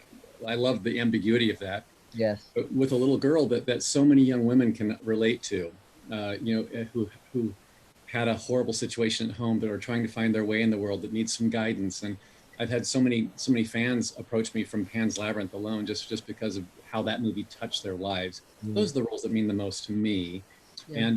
And in Space Command even, Dor Nevin being able to play a synthetic who is seeking a soul. He finds that he actually kind of has one, and he's inquisitive. He wants to know more about this humanity thing. And Bob Picardo's character, Yusef, was just so. Bob, I love playing on film with you. You're one of those rare actors that really you connect, and something very real happens once action is called. So to be able to play those very connected, communicative scenes that you and I had together, those are among my favorite memories in the showbiz. Cool, that's great. Yeah, well, great. And so Bob, I do have a question for Bob from the audience. I forgot, by the way, we had an audience, guys. Yeah. Hello, everybody. Yes, hi, everybody. I completely just thought I was talking to Mark, Elaine, and Doug. So hello, everybody. In fact, we have people from all over the world, if I'm not mistaken, right? World, yes. Yeah. Cool. Yeah. I have a question from Jatham Red for Bob. What was your inner inspiration for the EMH character on Voyager? Well, it's kind of a tough thing to answer, because the character, when he was initially activated, was a blank slate. He was simply a giant database of information, and then a bunch of new and untested algorithms that were supposed to help him develop a bedside manner. He was supposed to be able to grow a personality, or at least a sympathetic affect in interfacing with his patients. So I can't honestly say that I knew what to base him on, because I was in uncharted territory, so to speak. But I did remember thinking of, after faking my way through the pilot and not quite understanding what the character was going to be or where he was going to go, in the very second episode of our show, when Jennifer Lean as Kess comes to sickbay because she's gotten permission from Captain Janeway to build a hydroponics farm, so to speak, so she can grow vegetables and save replicator power, because we have such a long journey home and limited resources. And she basically has come there looking for soil samples for dirt. And my character is obviously insulted, and he explains to her that he is the apotheosis of everything we know about medicine in the 24th century. But let me get your dirt for you. And I thought in that scene, his sense of injured merit, as I called it, his fact that his sense that he was worthy of so much more. He was designed to do so much more, but now every little tedious run-of-the-mill science and medical responsibility was going to fall on his shoulders, and he was hurt by that.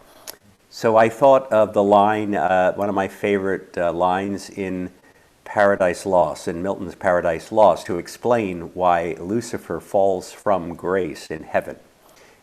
Milton says it is his sense of injured merit, that he was not being recognized appropriately for what he was and what he had to offer. So that sort of stuck with me, and that's what I think was the source of the Doctor's bad attitude. And I thought of that a lot, and also just the fact that you have all of this power of knowledge, right? You have this, you know everything about your field, but any idiot can turn you on and off like a light switch would make anyone mad, right? Because you have enormous power and complete vulnerability at once. That was the core, I think, of his bad attitude, his arrogance, and then the underbelly of vulnerability. Again, it was all just an experiment, but it was wonderful to go from nothing and to be able to grow into a sort of recognizable human being over the course of the 7 years turned out to be just a wonderful adventure. Wow, that's great. And it's so fun because whatever the hell that is. That's a telephone. I'm turning it off right now. But I thought have you seen these things? They're incredible. You can read your mail on them, and you can watch TV. It's amazing. As the pacemaker failing. So but we're so honored to work with both of you, and it's just such a joy. And I remember, I think I told you, Bob, that when I wrote that monologue about the wife's death, the character's wife's death, I wrote that, and when I wrote it, I didn't know if it would work. And I was thinking to myself, well, I can always cut it out, and I'll probably need to. And then you got up and you did that monologue, and it's so spectacular and so wonderful, and just moves me to tears every time I see it. And of course, Doug, when they talk about really wonderful actors being able to listen, and you do that so well in that scene. There's such and Elaine and I, what makes heroes in our universe is those people who have compassion. And so Space Command is very much about people getting outside of their comfort zone to reach out and help others. And so Yusuf saves Doug, and then Doug in his own way saves Yusuf, as we'll see in Ripple Effect when we get to your scene. But it's you both are so wonderful as these characters, and we love writing that stuff. And again, I was mentioning to JG Hertzler earlier today when we had him on, that what Elaine and I are doing is, of course, creating our own ensemble. And so, now I've written a new role for you and Mira for Bob and Mira in Sweet Haven, and I'll definitely be writing more for you as well, Doug. And when you can tear yourself away from from your steady job. Yes, from the checks that actually clear. And so. Well, I would like to echo that because Doug paid me a nice compliment, and back at him. He's one of the. You look into his eyes, and here he is playing an artificial intelligence character, but he's trying to deeply figure out why he is different from the others, and why, and what is he supposed to do? He's the developing sense of identity and going, now that I believe that I have a self, how do I remain true to this self that I'm just coming to recognize? So he's a great listener. It doesn't. When I first read it, I thought, why is this man becoming confessional? Really, it's a story that he has probably shared with no one certainly in this world, and has maybe shared with no one ever. So in a way, he could never share it with another human, but because this strange new creature, this artificial intelligence that is different from the others and has this extra capacity, seems to be curious about him. The observation he's made right before in the scene about him praying, which, by the way, is the thing that interested me most about the character was that he was having a crisis of faith. I thought that was the hook that got me, and also that he was of a different faith. And at the time we shot it, I mean,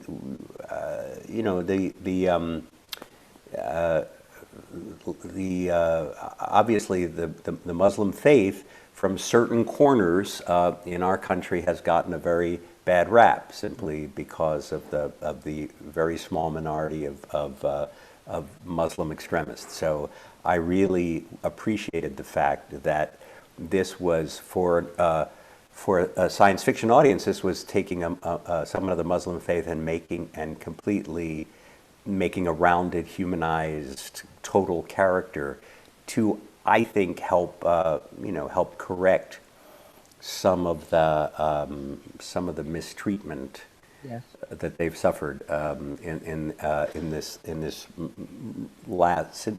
9/11.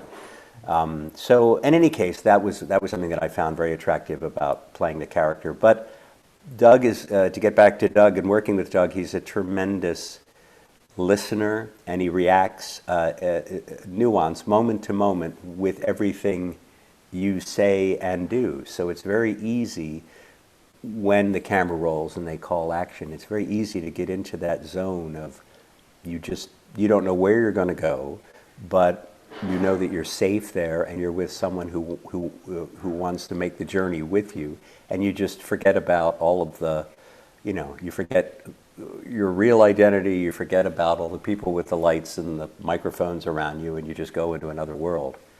And when you work with an actor that helps you do that, then they're doing more than half of your work.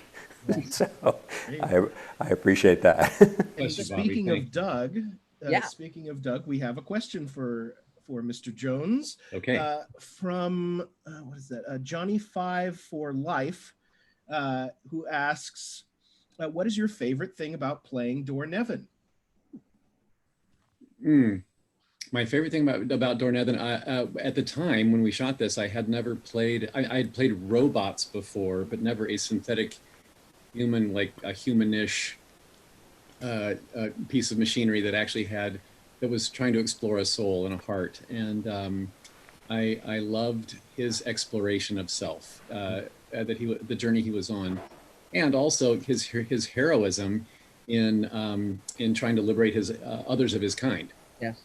Throughout history, there has been one civilization after another that has had a storyline like this in real life, where the oppressed have risen.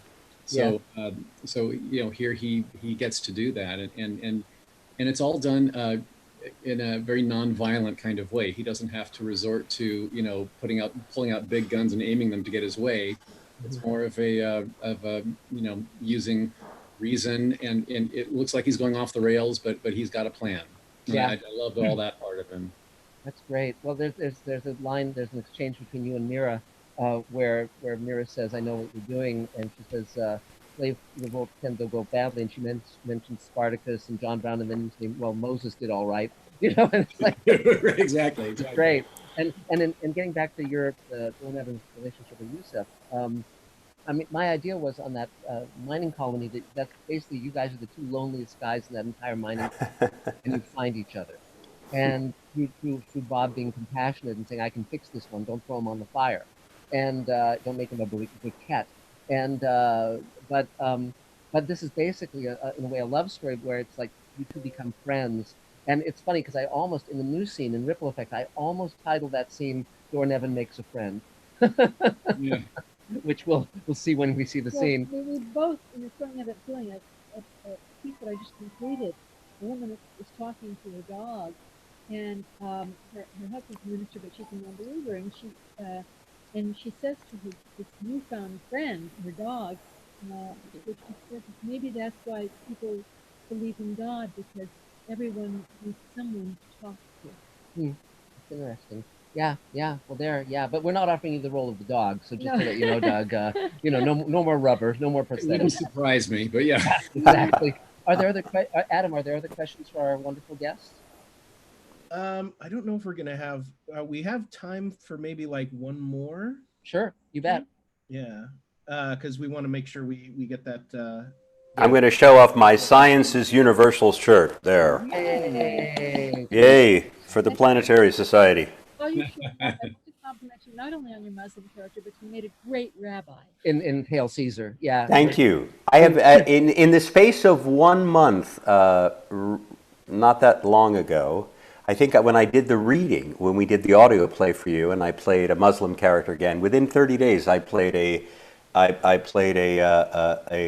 Catholic priest, a Jewish rabbi, and then a Muslim character for you, all in 30 days. So. Yeah. I'm really, all I have to do, I haven't done Hindu yet. But we'll work on that. Yeah, exactly. But cool. So So moving. Oh, go no, ahead. there was a one So more Adam, did question? you say there was a question? I'm sorry. Yeah. So let's see. Bob, you were in Total Recall, and Doug, you were in The Shape of Water. So why did you get involved with the independent style of production there? That's a great question. My career has been like this all for 34 years I've been acting now. Of Space Command, the independent production of Space Command. Yeah. Right.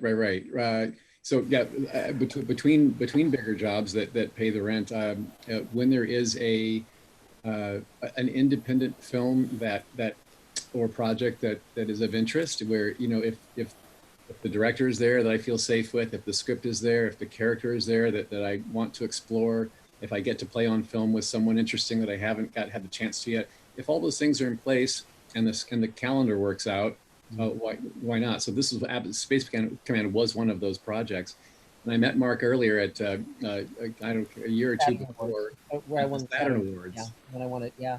Yeah, and just on the red carpet of the Saturn Awards before the show, and he complimented my outfit, which I was very proud of, and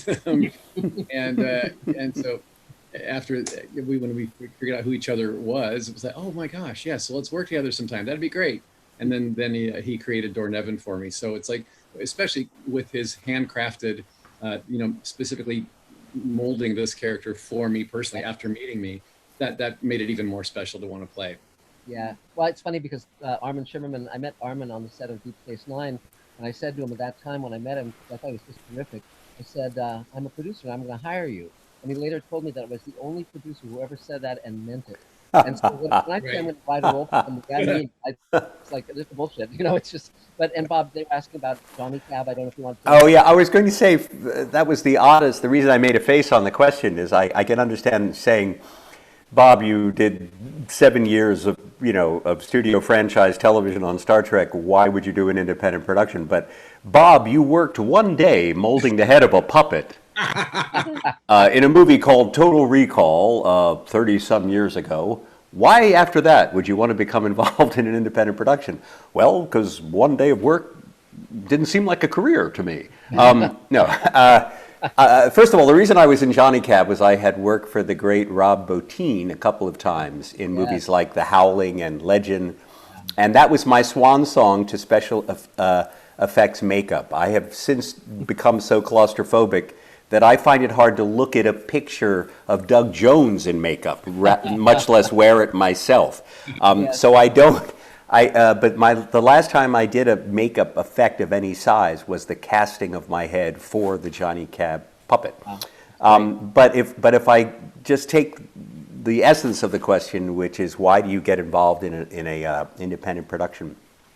To me, it's always the role. The fact, Mark, you said to me when you were describing the character, you said it's your opportunity to re-examine some of the same issues and stories that you did on Star Trek from the other side of the table. In other words, this time I am not the artificial intelligence who's fighting for his own identity and sense of entitlement, but I'm the guy who is unwilling to acknowledge an artificial intelligence as an individual.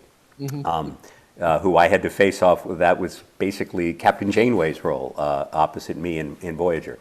That in conjunction, as I said earlier, with the fact that he was undergoing a crisis of faith and that I was playing someone from a different culture that I had to learn about so that I could look convincing having just finished praying. And also those things are what captured me. And as Doug said, we in our careers, we balance what we like to do and what we want to do with other jobs where we make money. Often we like doing them too, and other times we have jobs to make money that are, that are not necessarily where our heart is. But it's always about the writing. It's also about the other actors you get the opportunity to work with. And, so there are a million reasons why you decide to do a smaller budget production. I've already shot a Zoom movie about COVID-19 lockdown, where I play a therapist to a guy who's having a very difficult time in self-isolating. So it's always about the character. And Bob, one thing I wanted to mention is that when we recorded the audio play, as I mentioned, I had written the role of a robot cabbie. And then, of course, when you were there, I said, can you do Johnny Cab? And so this is the page. It hasn't been colored yet, but this is the page from the Space Command comic book where you can see Johnny Cab. Well, you better. It's not my intellectual property right, so you'll look out for yourself there. Yeah, I will. All right, I cannot indemnify you. I'm sorry. Right, exactly. Yeah, but you'll bake me a cake when I'm in prison. But so I think we've run out of our time for our wonderful time together. But my gosh, it's been great seeing you and talking with you. And the fans are going to love the scene you do together in Ripple Effect. And there's a lot of fun ahead. And congratulations, you're both brilliant, wonderful actors, and you have wonderful hearts. And God, we love working with you. So thank you so much, guys. Thank you very much. Asking you guys questions. Yeah, thank you. Thank you, Adam. Thank you, Doug. Good to see you. I hope I see you, in the same room sometimes when when all of this craziness is behind us. Trek convention's back. I hope so. We can Yes, if they do, we're ever allowed to sit down and have dinner across the table from each other again, I look forward to it. I would love that. Yes, let's do it. All right. Bye, Mark and Elaine. Talk soon. Thanks so much. Take care. There we go. Okay, great. Okay, so hello, Adam. So here's what's happening now. Ripple Effect is now, I won't say live because we're live, right? But it is now premiered on YouTube. Great. So those watching, you can go right now and I can set it up with a little introduction, and then we can. Yes. Has the button been pushed yet, or the button has? Well, we'll say the button has been. You can now go to YouTube and see it. So I'll just introduce it for a moment, and then we'll go to it. So essentially, Ripple Effect. When the pandemic hit, we were actually prepping to shoot the 4th hour of Space Command. So Space Command is a 12-hour season. It's structured in 2-hour stories that break down the middle and tell a larger story. So we'd written about the first 8 hours, outlined hours 9 through 12, written the prequel, and we were all ramping up, building creatures, building sets, and then the pandemic hit. So I decided, let's see if we can do an episode, because all the actors are at home, and we can't take a crew to them because that's I don't want to endanger anyone, but we could get them all to help us. So Elaine said, put on the script that it's based on a crazy notion.